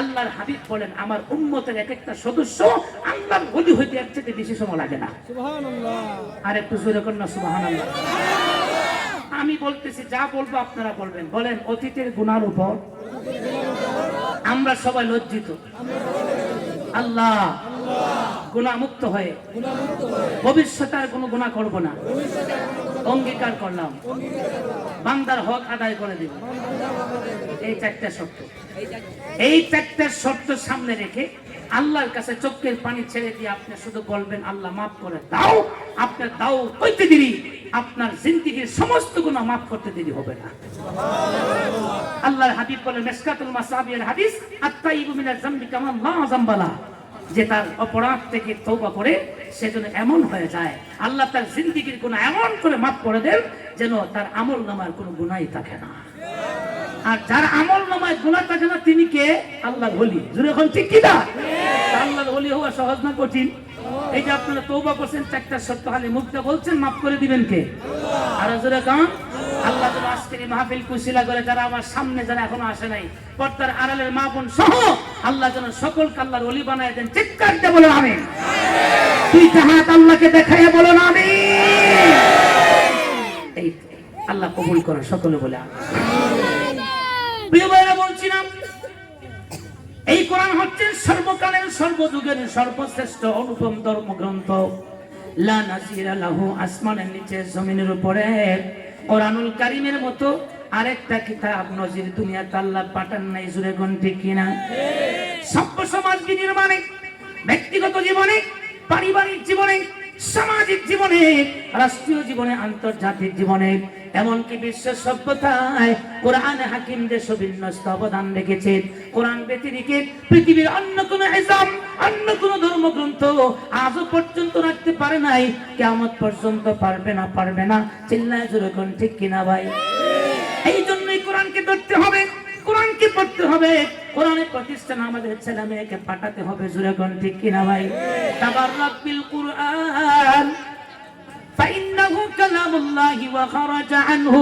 আল্লাহর হাবিব রাহমাতুল লিল আলামিন নবী মুহাম্মদ আরবি বলেন সাল্লাল্লাহু আলাইহি ওয়াসাল্লাম ইরশাদ করেন, তাবাররাক বিল কুরআন, তোমরা কোরআনের মাধ্যমে বরকত অর্জন করো, রহমত অর্জন করো। কোরআনটা রহমতি কিতাব, বরকতি কিতাব। এই কোরআন যার হাতে থাকবে, যার ঘরে থাকবে, বরকত দিবেন কে? আল্লাহ। আল্লাহর হাবিব বলেন, কেন এই কোরআন এত বরকতি, কেন এই কোরআন এত রহমতি, এত বরকতি? আল্লাহর হাবিব জবাবে বলেন, এই কোরআন পৃথিবীর কোন সলিমুদ্দিন কলিমুদ্দিনের বানানো কিতাব না। এই কোরআন হচ্ছে আল্লাহ পাকের কুদরতি জবান থেকে বের হওয়া কালাম। এই কোরআন হচ্ছে আমার ভাই আল্লাহ পাকের বাণী, আল্লাহ পাকের গ্রন্থ। জোরে কোন ঠিক কিনা? এই জন্যই কোরআনের দাম বেশি, এই জন্যই কোরআনের সম্মান বেশি। জোরে কোন ঠিক কিনা? এই দামি জিনিসের কাছে যারা আসবে, এই দামি জিনিসটা যারা ধরবে, যারা পড়বে, তাদের সম্মান বাড়ায় দিবেন কে? আল্লাহ। আমার চিন্নায় বলেন, বাড়ায় দিবেন কে? আমার ভাইয়েরা, এই কোরআন যদি ধরি, এই কোরআন যদি পড়ি, বুঝে থাকতে বলুন, আমার ব্যক্তিগত জীবনে, আমার পারিবারিক জীবনে শান্তি দিবেন কে? এক বেটা আশরাফ আলী থানভী রহমতুল্লাহ আলাইহি, হে বেটা ক্ষমতা আইছে মাত্র 8-9 মাস হয়েছে। দূরে হন কয় মাস আইসা হে কুত্তুদানি শুরু হয়ে গেছে। রে ক্ষমতা যা আসলাম, আমার দেশের জনগণ কেমন আছে, আমি শান্তি কেমন প্রতিষ্ঠা করছি দেশের মধ্যে, কি অবস্থা। তার উজিরকে জিজ্ঞেস করো, যে তুমি একটু বলতো, আমি যে দেশের ক্ষমতা আছে, দেশটা পরিচালনা করতেছি, দেশের জনগণ কেমন আর আমি কেমন শান্তি প্রতিষ্ঠা করতে পারছি, তুমি একটু কৌতো। উজির ছিল একজন মুসলমান আল্লাহওয়ালা। উজির বল, স্যার আমি কি বাস্তবটাই বলবো নাকি বানায় টানায় কমো? না না, বাস্তবটাই বলো। প্রেসিডেন্ট ভাবতেছে উজির তো যা আমার, ওই এটা আমার ভক্তি কথা বলবো, তেল মারবো। জোরে বল ঠিক না? কিন্তু উজির হয়, আমি তেল মারার উজির না, আমি একমাত্র আল্লাহ এবং রাসূলকে ভালোবাসি। আমি একজন মুসলমান নবীর আসে, কোন এমপি টেমপি মন্ত্রীদের তেল দেবার টাইম নেই। জোরে বল ঠিক না? ও স্যার আমি যদি বলি বাস্তবিকটাই বলবো, যেটা আছে তাই বলবো, বলবো নি? বল। স্যার আপনি দেশের ক্ষমতায় আসার পরে শান্তি একদম চিরতরে বিদায় নিয়েছে। অশান্তির আগুন প্রথমে আপনার মধ্যে শুরু হয়েছে, এরপরে আপনার থেকে আস্তে আস্তে আস্তে আস্তে একবারে ডাহাত থেকে শুরু করে আসছিলেন, এরপরে সারা দেশে চলে গেছি গিয়া। এমন সরাসরি যেখানে যায় এখানে আগুন আর আগুন, শান্তি নাই। আগুন জ্বলছে সারা দেশে, ব্যবসায় আগুন, ব্যাংকে আগুন, সব জায়গায় আগুন। বুঝছেন না কথাটা? দ্রব্যমূল্য আগুন, বাজারে আগুন, খালি আগুন। শুধু এখানে শেষ না, আমি দেখছি আপনার দেশের ক্ষমতা আসার পরে আপনার দেশের জনগণ এগুলি একটার মধ্যে মনুষ্যত্ব নাই, সবগুলি বকরি বেড়া ছাগল। প্রেসিডেন্ট রাগ করে গেছে, তুই এত বড় কথা বললে, আমার দেশের জনগণকে বকরি বেড়া ছাগল বললো, তোর এত বড় স্পর্ধা। স্যার আমার বক্তব্য এখন আর শেষ হয় নাই, আরো বক্তব্য আছে। হ্যাঁ, তাহলে আপনার দেশের জনগণে বকরি বেড়া ছাগল না, আপনার শুদ্ধা। এখন যদি কোন উজির যদি প্রেসিডেন্টকে বকরি বেড়া ছাগল কয়, এর উজিরগিরি থাকবে না? পোলাবান কথা গোনা থাকবো? হ্যাঁ, তোমার এত বড় স্পর্ধা, এত বড় সাহস, তুমি আমার দেশের জনগণকে বকরি বেড়া ছাগল বলো। আচ্ছা তাই মান্য নিলাম, হ্যাঁ মান্য নিছে, কিন্তু আমাকে তুমি কোন সাহসে বকরি বেড়া ছাগল বলা? স্যার আমি যে কইছি, আমার এই কথার পক্ষে কিন্তু দলিল আছে। মুসলমানরা দলিল প্রমাণ ছাড়া কিছু বলে না। আল্লাহু আকবার। খারাপ লাগতেছে মনে হয় আপনাদের? দলিল আছে, প্রমাণ দিতে পারবো। মনে রাখিস, প্রমাণ না দিলে কিন্তু তোর মন্ত্রীগিরি থাকতো না, অসুবিধা নাই। স্যার প্রমাণ দিতে পারবো, প্রমাণ ও প্রমাণ দিতে হলে কিছু টাকা পয়সা লাগবে। তবে আমি তো আল্লাহ কলমের পোষা দিয়ে জনগণের টাকা আত্মসাৎ করি না, বাংলাদেশের টাকা বিদেশেও পাঠাই না। আমার তো টাকা পয়সার তেমন জোর নাই। যদি প্রমাণ দিতে হয় তাহলে আপনি উজির প্রেসিডেন্ট সাহেব আমাকে কিছু টাকা দিতে হবে, কত লক্ষ লাগবে, দিব, অসুবিধা নাই। তবে প্রমাণ দিতে না পারলে বাকি যা তোমার খবর আছে। স্যার বেশি লাগবে না, মাত্র 5,000 টাকা। জোরে বল, কয় হাজার? 5,000 টাকা মানে দেড়হাম। 5,000 দেড়হাম লে উজির সাহেব একদম সোজা চলে গেছে উত্তরা। ওইখানে টঙ্গি চলে গেছে, টঙ্গিতে স্বর্ণের মার্কেট আছে, ওইখানে যায় কইতাছে ভাই আমি আসছি বাউনিয়া বাদাল দিয়া এলাকার একজন মানুষ, আমার কেন যেন একটা শখ হয়েছে স্বর্ণ দিয়ে দুইটা জুতা বানাইতাম। কি দিয়া? স্বর্ণ খারাপ। আমি তুমি কি হাগল নেই? তুমি কি হাগল হয়েছো? কেমনে তুমি এই কথা বললে স্বর্ণতে জুতা বানাইতা? কোনো মানুষ কি স্বর্ণতে জুতা বানাবো না? আমি বানাবো, মানুষ বানাক না বানাক এটা আমার দেখা দরকার না, আমি বানাবো। আচ্ছা ঠিক আছে, বানাইলে টাকা লাগবে অনেক। কত লাগবে বলেন? 5,000 হয়ে যাবে। উজিরের কাছে টাকা কত আছে? আরো জোরে কর। নেন 5,000 দিলাম। কবে দিবেন? আজকে বুধবার, আগামীকাল বৃহস্পতিবার সন্ধ্যার পরে। আচ্ছা ঠিক আছে, অসুবিধা নাই। আমার শুক্রবারে জুতা লাগবে 2টা, বৃহস্পতিবারে সন্ধ্যার পরে যাইয়া দেখে স্বর্ণকার জুতা 2টা বানায় রেডি করে রাখছে, একটু সাজাইয়া দেন জুতা হলে 2টা জুতা নিয়ে একটা জুতা ঘরের আলমারির ভিতরে রাখছে, আর একটা জুতা যেই ব্যাগটা নিয়ে ওই যে সাহেব জুমার নামাজ পড়তে যায় ওই ব্যাগের মধ্যে রাখছে। বুঝে থাকলে বলুন, জুতা একটা কই? আলমারির ভিতরে, আর একটা কথা না বললে বললিম জোরে বল, আর একটা গুণ আরো জোরে বল। এদিকে আর মগস্ত বানাইছি কেন? সামনের কথাগুলি ভালো লাগবে ভাইরা। এখন জুমার আজান হয়ে গেছে, রক্ত হয়ে গেছে। ওজির সাহেবকে আমার তো আজকে প্রধান কাজ হলো জুমার নামাজ পড়া। ওজির কিন্তু প্রতি জুমায় আগে আগে চলে যায় মসজিদে। ওই দিন সবাই শেষে গেছে, একদম শেষ দিকে। এরপরে তো শেষ ছাড়া শেষ নাই। দেখবেন যে সবার শেষে গেল, এরপরে কিছু মানুষ মসজিদে ঢুকে, ঠিক না? ইমাম সাহেব সালাম ফিরে এলো, 2-4 জন পাওয়া যায়, তারা হুড়ো করে ঢুকে, ঠিক না? মসজিদে যাইয়া ওই ব্যাগের ভিত্তিতে স্বর্ণের জুতা একটা আছে না, এটা খুললে দরজার সামনে ধুইয়া আস্তে করে মসজিদে ঢুকছে। যে ঢুকছে আমার ভাই 2-4-5 মিনিট পরে বাউনিয়া বাদাল দিয়ে এলাকার গোলাবান আছে না, 2-3 জন আর্জেন্টিনা ব্রাজিলের সাপোর্টার, বুঝছেন? এরা খালি খেলাটা এখন দেখেছে, বুঝছেন? এরা দেখেছে, এরা শরীর কেমন গরম হয়ে রয়েছে। মসজিদে যেই মাত্র ঢুকছে, ঢুকবার সময় দেখে মসজিদের দরজার সামনে স্বর্ণের জুতা। এরা আবার খুব ভালো বংশের মানুষ, স্বর্ণের জুতা ভাইয়া কিন্তু চুরি টুরি করতেছে না। আবার এরা জুতা দেখে মিছিল শুরু করছে, ওই স্বর্ণের জুতা রে করে যখন সিদ্ধি মারছে। মুসল্লিরা যারা মসজিদের ভিতরে আছে এরা কেউ ওয়াজ শুনবো নি ইমাম সাহেবের মনে করেন? ইমাম সাহেব হুজুর আপনি ওয়াজ করুক কা, আমরা যাই একটু বাহিরে, স্বর্ণের জুতা বলাইছি কেন? এখন দেখা যায় মুসল্লি যা আছে, খতিব সাহেবের ওয়াজ বাদ্যা আইছে স্বর্ণের জুতা দেখতে। খতিব সাহেবকে মশার মাসি মেরে লাভ না, আমিও যাই। দেখা যায় ইমাম সাহেব, মুসল্লি সাহেব সব আইছে জুতা দেখতে। এখন এই মিছিল শুরু হয়েছে ভাই ভুইয়াবাড়ি মসজিদে। এখন দাদা তালুকদার বাড়ির মসজিদের মুসল্লিরা আবার শুরু হয়েছে। কিরে স্বর্ণের জুতা কেন নাইলো? স্বর্ণের জুতার মালিক লোকটা দেখার দরকার, জোরে বল, ঠিক না? সব আইছে, কয়েক মসজিদের মুসল্লি এক জায়গায় জমা হয়েছে। উজির করে আরেকটু পরে 10-15 হাজার হইল।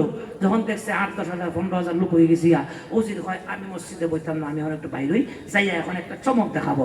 কে বলতেছে মিয়ারা খালি স্বর্ণের জুতা রে হয়ে সিল্লি মারছেন? কোন সময় দেখছেন যে মানুষ স্বর্ণের জুতা বানায়? তখন না দেখিনি তো, এই জন্য তো আমরা সিল্লাইতেছি। ওই সিল্লানি বন্ধ করেন। এটা কিন্তু মানুষের জুতা না, এটা ফেরেশতার জুতা, খাস জুতা। এমনি মানুষের জুতা হইনি তো সিল্লানি শুরু হয়েছে। যখন বলবে বাউনিয়া বাদাল দি মুফতি মতিউর রহমান সাহেবের মসজিদে কি পাওয়া গেছে স্বর্ণের জুতা, ফেরেশতার জুতা, আমার তো মনে হয় উত্তরা তো কোনো মুসল্লি থাকতো না এই বছর, ঠিক না? এই তাড়াতাড়ি যাও, ওই জায়গায় ফেরেশতার জুতা পাওয়া গেছে। এখন দেখা যায় আগে ছিল স্বর্ণের জুতা মিছিল, এখন ফেরেশতার জুতার মিছিল শুরু হয়েছে। দেখা যায় আগে ছিল 15,000, এখন হচ্ছে 30,000, 5,000। উজির হয়ে আবার 2 নম্বর চমক দেখাই দিব। আমি আর খালি ফেরেশতার জুতা হয়ে চিল্লি দিলে হবে? এটা অত্যন্ত রহমতি বরকতি জুতা। এই জুতা দিয়ে পানি খেলে মাথার দ্বারা ফেট ব্যথা, হামেশা ক্যান্সার ব্যান্সার যা আছে একদম সব রোগের শেফা। যখন কইছে সব রোগের শেফা এই জুতা, মসজিদের সামনে ছিল পুকুর, পুকুর থেকে বালতি ভরে পানি না জুতা দিয়ে পানি খাওয়ার ধুম শুরু হয়েছে। এখন এই যে গুজব একটা শুরু হয়েছে, আসলে কেউ কিন্তু জুতা দিয়ে পানি খাইয়ে ভালো হইতেছে না, কিন্তু মুখে মুখে প্রচার হয়ে গেছে অমুক এলাকার স্বর্ণের জুতা পাওয়া গেছে, আর এই জুতা দিয়ে পানি খাইলে সব রোগের সেবা। আপনারা দেখেন বকরির একটা স্বভাব আছে, 10টা বকরি যদি এক জায়গায় থাকে, একটা বকরি যদি লাভ দেয় বাকি 9টাকে বইয়া তসবি বলে। আরো জোরে কর। নামাজ পড়ছিলাম, এত নামাজ পড়ে না, যদি হয় কি নামাজ পড়ছিলাম তসবিহ ফাতিমিটা আদায় করে ফাল দিব না, এই টাইম আছে? আমার ভাই সাহেব যেহেতু ফাল দিছে আমরাও দিলাম, জোরে হন, ঠিক না? এটা বকরি বেড়া ছাগলের স্বভাব, একটা লাভ দিলে সবটা লাভ মানে, জোরে হন। এরা চিন্তা করে না লাভ দেখি খালের মধ্যে ভরমু না আগুনে ভরবো না, ধ্বংস না মুক্তি, এই চিন্তার টাইম নাই। এটা বকরি বেড়া ছাগলের স্বভাব, জোরে হন, ঠিক না? যখন বলছে ফেরেশতার জুতা দিয়ে পানি খাইলে সব রোগের সেবা, মোটামুটি আওয়াজ চলে গেছে। শুধু বাউনিয়া বাদাল দি না, উত্তরা গেছে। আস্তে আস্তে যাইতে যাইতে একবার প্রেসিডেন্ট ভবনে গেছে। প্রেসিডেন্ট সাহেবকে যে সংবাদ দিয়েছে, স্যার স্যার কি হয়েছে? আপনার কেটি, আপনি দেশ চালাইতেছেন, উজির কিন্তু জনগণ টার্গেট না, টার্গেট কোনটা? প্রেসিডেন্ট। জোরে হন ঠিক না? যখন দেখছে যে স্বর্ণের জুতা, ফেরেশতা জুতা দিয়ে বানিয়ে দেয় হাজার হাজার মানুষ, কিন্তু উজির অপেক্ষায় আছে প্রেসিডেন্ট কোন সময় আসবে। একটু বলে দেখা যায় ঠিক ওই পাশে কোমানে শুরু হয়ে গেছে, এই রাস্তা ক্লিয়ার, প্রেসিডেন্ট আসতেছে। ও মা, দেখা যায় প্রেসিডেন্ট আইসা হাজির। আয়া দেখে ঠিকই হাজার হাজার মানুষ ফেরেশতা জুতা দিয়ে বানিয়ে সব ভালো হইতেছে। ভালো হইতেছে না গুজব? কথা জোরে কম, একটাও ভালো হইতেছে না। জোরে হন ঠিক কিনা? গুজব ছড়াই দিছে, গুজবের আওয়াজ। প্রেসিডেন্ট হয় সর্বনাশ, আমার দীর্ঘ 14 বছর ধরে মাথা ব্যথা, আমি কত FRCS MBBS ডাক্তার দেখাইছি, মাথা ব্যথা ভালো হয় না, তাড়াতাড়ি খাওয়াও। এখন দেখা যায় উজিরে এই প্রেসিডেন্টের খাদেম খদ্দাম আছে না, হেরা দাঁড়ায় আনতাছি আইনা গ্লাসটা পইরা খালি প্রেসিডেন্টের হাতে দিছে, হে অর্ধেক গ্লাস পানি পান করছে। উজির আছে না নাই? ঘুমাই গেছেন, আছে না নাই? উজির ভাই আবার আমার টাইম হয়েছে তৃতীয়বারের মতো বের হওয়ার, এ মসজিদ থেকে বাইরে উজিরের প্রেসিডেন্টের সামনে আবার স্যার আসসালামু আলাইকুম। আমার চিনেননি? ভাই তুমি করে, তুমি তো আমার উজির, তুমি জায়গা আমার স্যার, আমি জায়গায়, তুমি যেহেতু এখানে আসো, ঘটনা শতভাগ সত্য হবে। ঘটনা কি শতভাগ সত্য নাকি উজিরের এখানে কৌশল? যখন কি উজির কৌশল অবলম্বন করছে, বকরি বেড়া ছাগল কেমনে বানানো যায়। তুমি যেহেতু আসো, স্যার আমি শুধু আসি না, আমি শুরু থেকে শেষ পর্যন্ত প্রত্যক্ষদর্শী, সব দেখতেছি। ঠিক আছে, আমি তাড়াতাড়ি ভালো হইলে তুমি চুপ থাকো। স্যার পানি যা খাইছেন আর খাইয়েন না, যা খাইছেন এটি আপনার জীবনের লাগে লস হয়ে গেছি গা। কেমনে? স্যার এটা ফেরেশতার কোনো জুতা না, এটা আমার জুতা। খার জুতা? আরে জুতা কোন খার জুতা? তোর জুতা মানে কোন প্রমাণ আছে নি? আছে মানে জুতার একটা বাড়িতে আছে না নাই? কোন জায়গায়? আলমারি। কোন জায়গায়? স্যার আপনি বসেন, 2 মিনিট টাইম লাগবো। দৌড়াইয়া বাউনি এলাকায় হয়, এই তাড়াতাড়ি জুতাটা দো আলমারির ভিতর থেকে, বুঝছেন নি? বউ ভাই হইয়া তাড়াতাড়ি দিছে, জুতা হইয়া গেল। স্যার দেখেন এটা কার জুতা? তোর জুতা দেওয়ার ফানে আমিও খাইলাম। স্যার আমার ইচ্ছা ছিল আপনি যেন না খান, কিন্তু আমি ভাবছিলাম মনে হচ্ছে দেশের জনগণই বকরি বেড়া ছাগল হয়েছে, একজন একটা শুরুটাই দিছে, সব মিললে হয় বরকতি মানি রে, বরকতি জুতা খাও সবাই। ভাবছিলাম যে কমপক্ষে প্রেসিডেন্ট সাহেব যখন জানবে, উনি জানার পরে একটা তদন্ত কমিটি গঠন করবে, এটা আসলে কি বাস্তব না কোনো দান্দাবাজি চলছে নাকি কোনো গুজব। কোন তদন্ত কমিটি আপনি গঠন করেন নাই, আপনিও তো চিন্তা করলেন না এটা কি আসলে কি বাস্তবিক পক্ষে মানুষ কি জুতা দিয়ে পানি খাইয়া ভালো হইতাছে কিনা। আমরাও বকরি বেড়া ছাগলের স্বভাবে পরিণত হয়েছে। আরো জোরে হন ঠিক আসতে না জোরে? একটা হাত উঁচু করে আল্লাহরে দেখাইয়া বলেন ঠিক আসতে না জোরে? এটা হাসির খোরাক দেওয়ার জন্য বলছি না, আমার একটা ভিতরে জ্বালা থেকে বলছি। প্রিয় ভাইয়েরা, আজকে এই বাইতুল কোরআন হেফজ মাদ্রাসা সহ বাংলাদেশে এত পরিমাণে মাদ্রাসা মসজিদ আছে পৃথিবীর কোন দেশে নাই। জোরে কোন ঠিক কিনা? এই মাদ্রাসা কওমিয়াগুলিকে কলঙ্কিত আর কলুষিত করার জন্য দেখবেন একটা শুরুটাই দিয়েছিল বিগত 17 বছর আমরা দেখছি। এই মাসছেদা মাদ্রাসাগুলি ব্যাঙের ছাতার মতো গজাইছে। নাউজুবিল্লাহ জোরে বল। এই মাদ্রাসাগুলি হলো জঙ্গি প্রজনন কেন্দ্র।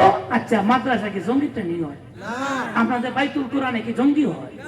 কি হয়? দেশের সুনাগরিক হয়, হক্কানি আলেম হয়। জোরে কোন ঠিক কিনা? এই জন্য আমি পরিষ্কার ভাষায় বলতে চাই, যারা বাইতুল কোরআন হেফজ মাদ্রাসা সহ জামিয়া আমদাদি আরাবিয়া মাদ্রাসা সহ বাংলাদেশের সমস্ত মাদ্রাসার বিরুদ্ধে যারা ষড়যন্ত্র চক্রান্ত করছে, ওরা ওই দেশের ওই প্রেসিডেন্টের মতো, ওই দেশের জনগণের মতো বকরি বেড়া ছাগলের মতো। জোরে কোন ঠিক কিনা? আরো জোরে কোন ঠিক কিনা? অতএব পরিষ্কার ভাষায় বলতে চাই, মাদ্রাসা ছিল, আছে, থাকবে। এই মাদ্রাসার বিরুদ্ধে ষড়যন্ত্রকারীদের বিরুদ্ধে রুখে দাঁড়ানোর জন্য বাইতুল কোরআন হেফজ মাদ্রাসাকে রক্ষার জন্য যদি রক্ত দিতে হয়, জীবন দিতে হয়, কারা কারা তো এই হাত উঁচু করে আল্লাহকে দেখা। ঠিক থাকবে তো? হ্যাঁ, রক্ত দিবার আগে দিবেন সন্তানটা মাদ্রাসা দিবেন ইনশাআল্লাহ। জীবন দিবার আগে আগে আপনার মেয়েটাকে মাদ্রাসায় পাঠাই দিবেন। বোঝা যাবে আপনার ছেলে যেহেতু মাদ্রাসায় পড়ে, আপনার মেয়ে যেহেতু বাইতুল কোরআন হেফজ মাদ্রাসায় পড়ে, প্রমাণ হচ্ছে এই মাদ্রাসা রক্ষার জন্য কোন আন্দোলন যদি আসে, আপনি রক্ত দিবেন আগে। জোরে কোন ঠিক কিনা? আরো জোরে গাও। আমার ভাই হুজুরে গো বুদ্ধিমান দেখছেন, হুজুর তাল বুঝতে লাগছে উজিরের মতো, বুঝছেন না? সাংঘাতিক তাল বুঝতে লাগছে হুজুর। ভাই আমি জিজ্ঞেস করি, বলুন তো এই বাইতুল কোরআন মাদ্রাসা আপনাদের এলাকা হওয়াতে রাজি না বেজা, খুশি না বেজা? আরো জোরে কন।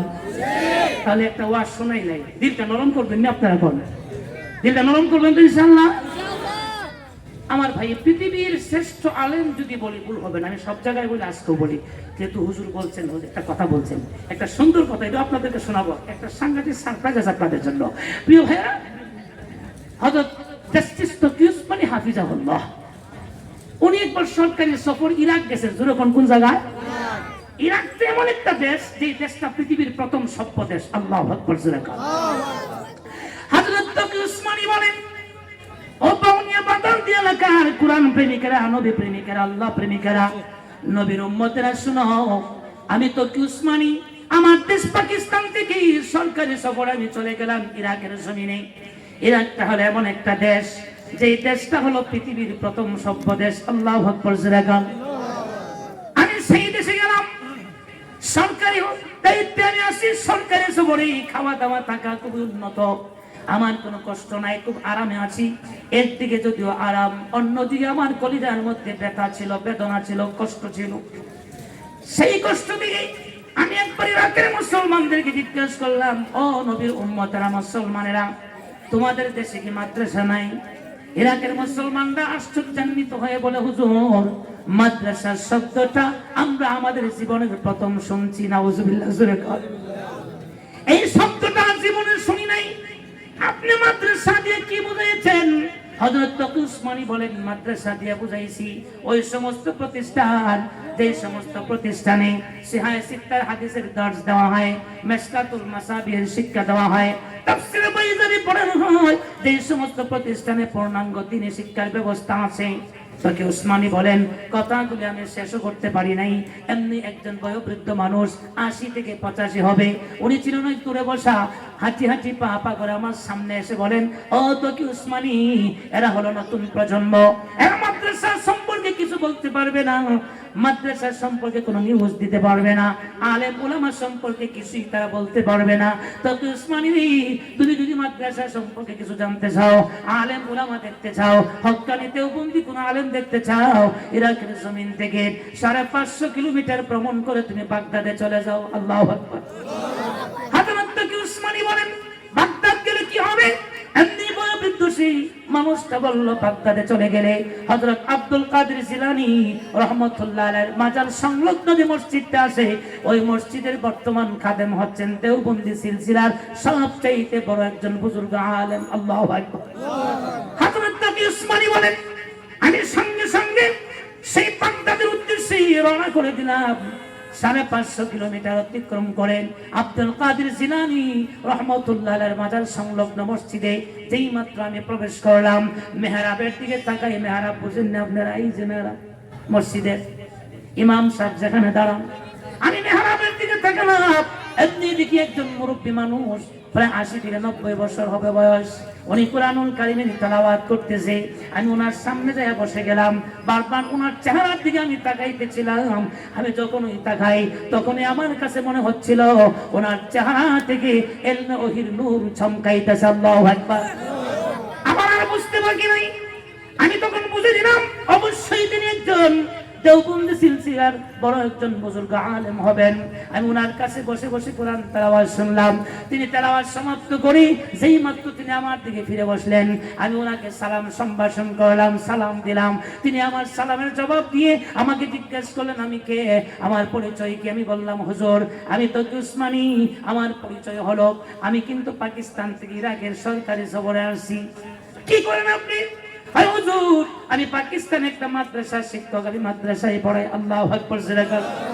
বয়োবৃদ্ধ সেই লোকটা বলে, বুজুর্গ আলেম বলে, মাদ্রাসা দিয়ে তকি উসমানী তুমি কি বুঝাইলা? এমনি তকি উসমানী বলেন, হুজুর, মাদ্রাসা দিয়ে বুঝাইছি এই সমস্ত মাদ্রাসায় দিনের পূর্ণাঙ্গ শিক্ষার ব্যবস্থা আছে, যে সকল মাদ্রাসায় বুখারী শরীফের দর্স দেওয়া হয়, তিরমিজির দর্স দেওয়া হয়, মিশকাতের দর্স দেওয়া হয়। এইভাবে আমার ভাইয়েরা একটা একটা করে দর্শী কিতাবগুলোর নাম তিনি বলতেছিলেন। এমনি সেই বয়োবৃদ্ধ বুজুর্গ আলেম বলে ও তকি উসমানী এখনো কি আল্লাহর জমিনে মাদ্রাসা আছে? আমি তো ভাবছিলাম হয়তো আল্লাহর জমিনে কোনো কওমি মাদ্রাসা দুনিয়াতে নাই, বাইতুল কোরআন হিফজ মাদ্রাসা মনে হয় দুনিয়াতে নাই। ও তকি উসমানী এখনো কি মাদ্রাসা আছে? আল্লামা তকি উসমানী বলেন হুজুর শুধু আছেই না, আমার দেশ পাকিস্তান, বাংলাদেশ, ভারতে সবচেয়ে বেশি মাদ্রাসা যেরকম আছে না নাই? বাংলাদেশ, পাকিস্তান, ভারতের লক্ষ লক্ষ কওমি মাদ্রাসা আছে। বাংলাদেশটা এমন একটা দেশ যে দেশের মধ্যে এত পরিমাণে মাদ্রাসা, এত পরিমাণে মসজিদ, এত পরিমাণে আলেম উলামা, এত পরিমাণে হাফেজ কোরআন, পৃথিবীর কোন কান্ট্রিতে এত হাফেজ আলেম আমার ভাই মাদ্রাসার শিক্ষক, মাদ্রাসা মসজিদ এত পরিমাণে পৃথিবীর কোন দেশে নাই। জোরে কোন ঠিক কিনা? আমার ভাইরা হযরত তকি উসমানী বলে কথাগুলি আমি শেষ করতে না করতেই সেই বয়োবৃদ্ধ বুজুর্গ আলেম বসা ছিলেন, তিনি দাঁড়ায় গেলেন, আমিও দাঁড়ায় গেলাম। উনি আমার বুকের মধ্যে বুকটা লাগাইয়া আমার কপালে চুমা দিয়ে চোখ দিয়ে পানি ছেড়ে বলে ও তকি উসমানী তুমি যখন সরকারি সফর শেষ করে তোমার দেশ পাকিস্তানে চলে যাবে, তোমার দেশের কোরআন প্রেমিকদেরকে, নবী প্রেমিকদেরকে, নবীর উম্মতদেরকে, মুসলমানদেরকে আমার পক্ষ থেকে একটা অনুরোধের বার্তা পৌঁছাইয়া দিবা। সেই অনুরোধটা হলো এই মাদ্রাসা হলো দ্বীনের বুনিয়াদী প্রতিষ্ঠান। যতদিন পর্যন্ত আসমানে জমিনের উপরে বাইতুল কোরআন হিফজ মাদ্রাসা থাকবে, যতদিন পর্যন্ত কওমি মাদ্রাসা আল্লাহর জমিনে থাকবে, ততদিন পর্যন্ত দ্বীন ধর্ম আসল রূপরেখার উপর টিকে থাকবে। চিল্লায় এখন ঠিক কিনা? দুইটা হাত উঁচু করে আল্লাহরে দেখায় এখন ঠিক কিনা? জোরে বলুন ঠিক না বেঠে? যদি তাই হয় আপনাদের সকলের কাছে আমি একটা আবদার করবো। হুজুর বলছিলেন ওই যে সারপ্রাইজটা বলছিলাম, কেউ আবার এই সারপ্রাইজটা শূন্য উঠতে যাবেন না, বুঝছেন নি? আমার কালেকশন করে অভ্যাস নাই, তাই ভারীও না, এরপরও বয়স আমার সিনিয়র, বুঝছেন, খুব বুজুর্গ, এলেমও আমার সিনিয়র, বয়সও সিনিয়র, সব দিকটা সিনিয়র। আমি ছোট মানুষ, আপনাদেরকে বলছি এই মাদ্রাসা রক্ষার দায়িত্ব আমাদের দরকার আছে না নাই? রক্ষা করার দরকার আছে না নাই? আমি মাত্র 2টা মিনিট সময় আমি দেখছি অনেকে খুব আবেগ আপ্লুত হয়ে আমার কথাগুলি শুনছেন। যে শ্রোতা দেখছিলাম এরপরে আরো হয়েছে আলহামদুলিল্লাহ, মাঠ মোটামুটি ভরে গেছি। এটা আপনাদের একটা ভালোবাসা, এটা প্রমাণ হচ্ছে আপনারা মাদ্রাসা ভালোবাসেন, মসজিদ ভালোবাসেন, কোরআন ভালোবাসেন, আল্লাহর নবীকে ভালোবাসেন। জোরে কোন ঠিক কিনা? আরো জোরে বলুন ঠিক না বেঠি? নবীর প্রতি আপনাদের ভালোবাসা আসেনি? আমরা পৃথিবীর সব কিছুর চেয়ে আমার নবীকে ভালোবাসি। জোরে কোন ঠিক কিনা? আমার মার চাইতে বেশি ভালোবাসি, বাবার চাইতে বেশি ভালোবাসি, কলিজার টুকরা সন্তানগুলির চাইতে আমার নবীর প্রতি আমাদের ভালোবাসা কম না বেশি? আরো চিল্লায় এখন কম না বেশি? হযরত আমর ইবনে আস নবীর সাহাবী, দিলটা নরম করুন আমার ভাই। আমি একদম শেষ প্রান্তে চলে গেছি আমার ভাইয়ারা, একদম দিলটা নরম করেন, চোখ দিয়ে পানি আসলে পানি ছেড়ে দিবেন আমার ভাইয়ারা। আল্লাহ রাব্বুল আলামিন ওই সকল বান্দা বান্দিকে বেশি ভালোবাসে যারা নিজেদের গুনার উপর অনুতপ্ত হয়, চোখ দিয়ে পানি ছেড়ে দেয়। ওই সমস্ত বান্দা বান্দি কার কাছে প্রিয়? জোরে কোন আল্লাহর কাছে। আরো জোরে কোন ঠিক কিনা? হযরত আমর ইবনে আস নবীর সাহাবী, সাহাবীদের নবীর প্রতি কেমন ভালোবাসা আমার ভাই। যুদ্ধ করতে করতে হাজার হাজার মুসলিম সৈন্যদেরকে নিয়ে জেরুজালেমের চৌরাস্তার কাছাকাছি অবস্থান করেছেন আমার ভাইয়েরা। এই দিকটা জেরুজালেমের খ্রিস্টানেরা তাদের যিশু খ্রিস্ট, তাদের নবী যিশু খ্রিস্ট ঈসা পয়গম্বরের নামে জেরুজালেমের চৌরাস্তায় পাথর দিয়ে একটা মূর্তি বানায় খাড়া করে রাখছে। ওই মূর্তিটার পূজা তারা করে না। নাউযুবিল্লাহ জোরে কর। একদিন দেখে তাদের সেই নবীর নামের মূর্তির নাকটা যেন কে যেন ভেঙে ফেলেছি। আমার ভাই সন্দেহ চলে গেল মুসলমানদের দিকে। তাদের সন্দেহ হলো এই কাজটা মুসলমানরা ছাড়া আর কেউ করে নাই। যেহেতু মুসলমানরা করেছি, আমার ভাই জেরুজালেমের খ্রিস্টানেরা, আমার ভাই মুসলমান সেনা দলের সেনাপতি আমর ইবনে আসের বরাবর পত্র লিখলো, ও আমর ইবনে আস, আমরা বুঝতে পেরেছি আমাদের নবীর নামের পাথর দ্বারা তৈরি যে মূর্তি, এই মূর্তির নাক তুমি এবং তোমার সাথীরা ছাড়া কেউ ভাঙবে নাই। যেহেতু আমাদের নবীর মূর্তির নাকটা তোমরা ভেঙেছো, আমরাও কিন্তু প্রতিশোধ নেব। প্রতিশোধ নেওয়ার সিস্টেম হলো আমরা মুহাম্মদ নামে পাথর দিয়ে একটা মূর্তি বানাবো। নাউযুবিল্লাহ জোরে কও। এত আসতে কেন? আরো জোরে বলছেন না? নবীর প্রতি যার ভালোবাসা বেশি হবে, নাউযুবিল্লাহ আওয়াজ তত বেশি হবে। জোরে বলুন নাউযুবিল্লাহ। আমার ভাইয়েরা, পত্র যখন হযরত আমর ইবনে আসের হাতে হস্তগত হলো, হাতে পত্র পেয়ে তিনি ভাবলেন এখন যদি বলে আমরা এই কাজটা করি নাই, আসলে তো সাহাবীরা করে নাই। তিনি এই উত্তর না দিয়ে তিনি সরাসরি বললেন, ও জেরুজালেমের খ্রিস্টানেরা, আমার নবীর নামে পাথর দিয়ে মূর্তি বানানোর প্রয়োজন নাই। মূর্তি বানাইয়া মুসলমানদের কলিজায় আগুন ধরাইয়া দিবা না। আমি একজন মুসলমান সেনাপতি, সেনাদলের সেনাপতি, নবীর সাহাবী আমর ইবনুল আস কথা দিলাম, আমার নবীর ইজ্জত রক্ষার জন্য আমি আমর ইবনুল আস আমার তাজা নাকটা তোমাদেরকে দিয়ে দিব। আল্লাহু আকবার। এরপর নবীর নামে পাথর দিয়ে মূর্তি বানাবে না। পত্রের জবাব যখন তাদের হাতে পৌঁছে যায়, তারা বলল, পাথর দিয়ে মুহাম্মদ নামে মূর্তি বানায় বেচার দরকার নাই, আমরা তাজা নাক কেটেই তো প্রতিশোধ নিতে পারবো। আমার ভাইয়েরা, জেরুজালেমের চৌরাস্তায় একটা মানুষ তৈরি করা হলো, চতুর্দিকে মাইকিং করে দেওয়া হলো, অ্যানাউন্স করে দেওয়া হলো, আগামীকাল এতটার সময় মুসলমান সেনাদলের সেনাপতি আমর ইবনুল আসের নাক কেটে আমাদের নবীর নামের যে মূর্তি আছে, পাথরের মূর্তি, ওই মূর্তির নাক ভাঙার প্রতিশোধ নেওয়া হবে। নাউজুবিল্লাহ। জান্নাত তৈরি করা হলো। ঘোষণা শুনে লক্ষ লক্ষ খ্রিস্টান নারী পুরুষ জেরুজালেমের চৌরাস্তায় সমবেত হয়ে গেল। আমর ইবনুল আসকে খবর দেওয়া হলো, ও মুসলমান সেনাদলের সেনাপতি আমর ইবনুল আস জল্লাদ তৈরি হয়ে আছে, লক্ষ লক্ষ মানুষ কিন্তু দাঁড়ায় আছে, মঞ্চ তৈরি হয়ে গেছে, চলে আসো। আমর ইবনুল আস হাঁটি হাঁটি পা পা করে আমার ভাইয়েরা মুসলিম শিবির থেকে তিনি বের হয়ে মঞ্চের দিকে অগ্রসর হলেন। আমর ইবনুল আসের চেহারার মধ্যে কান্নার কোনো ভাব নাই। মুসলিম সৈন্যরা চিৎকার করে কাঁদতেছে। আল্লাহু আকবার। কেমন সিদ্ধান্ত আমাদের সেনাপতি, নাক কেটে দিবে, কঠিন সিদ্ধান্ত। সমস্ত সাহাবীরা মুসলিম সৈন্যরা চিৎকার করে করে কাঁদতেছে, কিন্তু আমর ইবনুল আসের চোখের মধ্যে কান্নার কোনো ভাব নাই। আল্লাহু আকবার। আমর ইবনুল আস বলে, আমি কেন কাঁদবো? আমি তো দুনিয়ার কোন রাজা বাদশাকে খুশি করার জন্য আমার নাকটা আমি কেটে দিব না। আমি তো একমাত্র দয়াল নবী, উম্মতের কান্ডারি নবী, নবী মুহাম্মদ আরবির মহব্বতে, নবীর ভালোবাসায়, নবীর ইজ্জত রক্ষার জন্য আমি নাক দিব। আল্লাহু আকবার। আমার ভাই হাসাস বাদশার চেহারা নিয়ে হাসি মুখে আমর ইবনুল আস মঞ্চে চলে গেলেন। জান্নাত বলল, আমর ইবনুল আস, তোমার মাথাটা বাড়াও, নাকটা উঁচু করে ধরো। হযরত আমর ইবনুল আস, আমার ভাইয়েরা, একটু ভাববেন, একটু চিন্তা করুন। আমরা তো নবীকে ভালোবাসি, নবীর সাহাবীরাও নবীকে ভালোবাসতেন। এদের ভালোবাসা কেমন ছিল, আমাদের ভালোবাসা কেমন? তারা নবীর জন্য শুধু নাক নয় আমার ভাইয়েরা, জীবন কুরবানি করতেন। চিল্লায় এখন ঠিক কিনা? যখন আমর ইবনুল আস আমার ভাই নাকটা উঁচু করে ধরলেন, এমনি বসে আমার ভাই জল্লাদ ছুরিটা নাকের মধ্যে বসায় দিল। এখন ওই নাকটা কেটে ফেলা হবে। আল্লাহু আকবার। এখন ওই নাকটা কেটে ফেলা হবে। 3 লক্ষ খ্রিস্টান নারী পুরুষ অবাক দৃষ্টিতে তাকিয়ে রইল। আমার ভাই, এটা কেমন ভালোবাসা, এটা কেমন প্রেম, এটা কেমন মহব্বত রে! নিজের নবীর ইজ্জতের হেফাজতের জন্য নাক দিতে আসছে, কেটে দিতে আসছে। আমার ভাইয়েরা, যখন জল্লাদ ছুরিটা বসাই দিল আমার ভাই, এমনি একজন খ্রিস্টান পাদ্রী মঞ্চের নিচে দাঁড়ানো ছিল।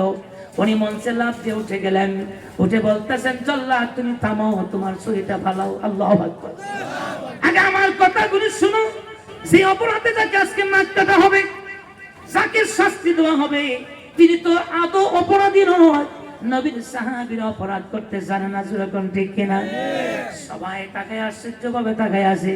তাহলে অপরাধ করলো কে? নাকটা ভাঙলো কে? এমনি আমার ভাই খ্রিস্টান পাদ্রীটা ডান হাতটার সামনে বাড়াইয়া দিয়া নাকের নাক ভাঙার টুকরাটা এইভাবে বের করে বলল, ও আমার খ্রিস্টান ভাইয়েরা, আমার খ্রিস্টান বোনেরা, নাক কিন্তু মুসলমানরা ভাঙে নাই। এই নাকটা আমি নিজেই, আমি খ্রিস্টান পাদ্রী হয়ে আমার যিশু, আমার নবী যিশু খ্রিস্ট ঈসা পয়গম্বর নামে যে মূর্তি, এই মূর্তির নাকটা আমি নিজেই ভেঙেছি। বিশ্বাস যদি না হয়, এই দেখো নাক ভাঙার টুকরা আমার হাতে আছে। কিন্তু আমি কেন করেছিলাম জানোনি? আমি এই জন্য করেছিলাম, আমি যখন এই কাজটা করব, মুসলমানরা যেহেতু তারা অবস্থান করেছে জেরুজালেমের কাছে, তোমরা সন্দেহ করবে মুসলমানদেরকে, তখন তোমরা প্রতিশোধ নেওয়ার জন্য মুসলমানদের নবীকে অপমান করবে, মুসলমানদের নবীর নামে পাথর দিয়া মূর্তি বানাবে, আর মুসলমানদের নবীকে অপমান করবে। আমি কিন্তু মুসলমানদের নবীকে অপমান করার জন্য এই কৌশলটা অবলম্বন করেছিলাম। কিন্তু আজকে এই দৃশ্য দেখে, নবীর প্রেম দেখে, নবীর ভালোবাসা দেখে, আল্লাহু আকবার, নবীর প্রেম আর ভালোবাসা দেখি, যে যারা নবীর জন্য নাক দিতে পারে, আমার তো মনে হয় আমরা যদি বলি নাক দিলে প্রতিশোধ হবে না, কল্লা দিতে হবে, রক্ত দিতে হবে, জীবন দিতে হবে। আমার তো মনে হয় এদের নবীর ভালোবাসায়, নবীর প্রেমে তারা জীবন দিতে তৈরি। জোরে কোন ঠিক কিনা? আমি যখন মঞ্চের নিচে দাঁড়ানো ছিলাম, আমার দিলটা বারবার বলছিল, ও খ্রিস্টান পাদ্রী, তুমি তো অপরাধ করলে, আজকে নিরপরাধ মানুষকে শাস্তি দেওয়া হচ্ছে। এই দৃশ্য দেখে আমার দিল বারবার বলতেছিল, অবশ্যই যে নবীর প্রতি সাহাবীদের এত প্রেম ভালোবাসা হতে পারে, অবশ্যই সাহাবীরা হকের উপর আছে। নবী সত্য হবেন কোনো সন্দেহ নাই, ইসলাম সত্য হবে কোনো সন্দেহ নাই, কুরআন সত্য কোনো সন্দেহ নাই। জোরে কোন ঠিক কিনা? অতএব আমি আমার সিদ্ধান্ত আজকে তোমাদেরকে শুনিয়ে দিতে চাই। আজকে যেই অপরাধীকে শাস্তি দেওয়া হচ্ছে, জান্নাত কাটার জন্য তোমরা এই আয়োজন করেছো, আজকে তার হাতে হাত রেখে আমি আমার সিদ্ধান্ত তোমাদেরকে শুনিয়ে দিই। আমি এখনই কালিমা পড়লাম, আমি মুসলমান হব। তোমরা যদি তোমাদের দিল যদি সাই দেয়, আমার সাথে তোমরাও পড়ে নাও, আশহাদু আল্লাহ ইলাহা ইল্লাল্লাহু ওয়া আশহাদু আন্না মুহাম্মাদান আবদুহু ওয়া রাসূলুহু। আল্লাহু আকবার। আমার ভাইয়েরা, একজন নয়, দুইজন নয়, মুসলমান সেনাদলের সেনাপতি, নবীর কুরবানি দেখে, নাকের কুরবানি দেখে, নবীর প্রেম দেখে, ইশকে রাসূল দেখে, নবীর ভালোবাসা দেখে আমার ভাইয়েরা 1000 নয়, 2000 নয়, 1 লক্ষ নয়, 2 লক্ষ নয়, 3 লক্ষ খ্রিস্টান নারী পুরুষ আমর ইবনে আসের হাতে হাত রেখে কালিমা পড়ে মুসলমান হয়ে যায়। আমি পরিষ্কার ভাষায় বলতে চাই, এই বাংলাদেশের মানুষ আমরা মুসলমান, আমরা আমাদের নবীকে পৃথিবীর সবচেয়ে চাইতে ভালোবাসি কি বাসি না? আর যদি তাই হয়ে থাকে, আগামীর বাংলাদেশে যদি আমার নবীর ইজ্জতের উপর হস্তক্ষেপ করে নাস্তিক মুরতাদরা যদি ফেসবুক টুইটারে কলম ধরে, এদের কলমকে ভেঙে তুলে দেওয়ার জন্য, বিশ্ব নবীর ইজ্জতের হেফাজতের জন্য ওই সমস্ত নীতিভ্রষ্ট আদর্শ চূড়ান্ত চিন্তায় উদ্ভ্রান্ত ব্যক্তিদের বিরুদ্ধে রুখে দাঁড়াবার জন্য, আমার নবীর ইজ্জতের হেফাজতের জন্য যদি রক্ত দিতে হয়, জীবন দিতে হয়, তারা তৈরি দু হাত উঁচু করে একটু দাঁড়ায় আল্লাহরে দেখান, দাঁড়ায় আল্লাহরে দেখান, একটু দাঁড়ায় দেন আল্লাহু আকবার বলে, একটু দাঁড়ায় দেন। আল্লাহ যেন আমাদের এই জজবা, এই আবেগটা আল্লাহ কবুল করে সকলে আমিন। আরো জোরে বলেন আমিন। বসুন, একটু পরীক্ষা হয়ে যায়, এত আবেগ, আলহামদুলিল্লাহ, এত ভালোবাসা নবীর ঘরের মহব্বতে। আমি আজকে সামনের সারিতে যারা আছেন, আমি এরকম 10টা লোক দেখতে চাই যারা 2,000 টাকা করে বাইতুল কোরআন এই মাদ্রাসায় উন্নয়নে, এই মাদ্রাসার কল্যাণে দান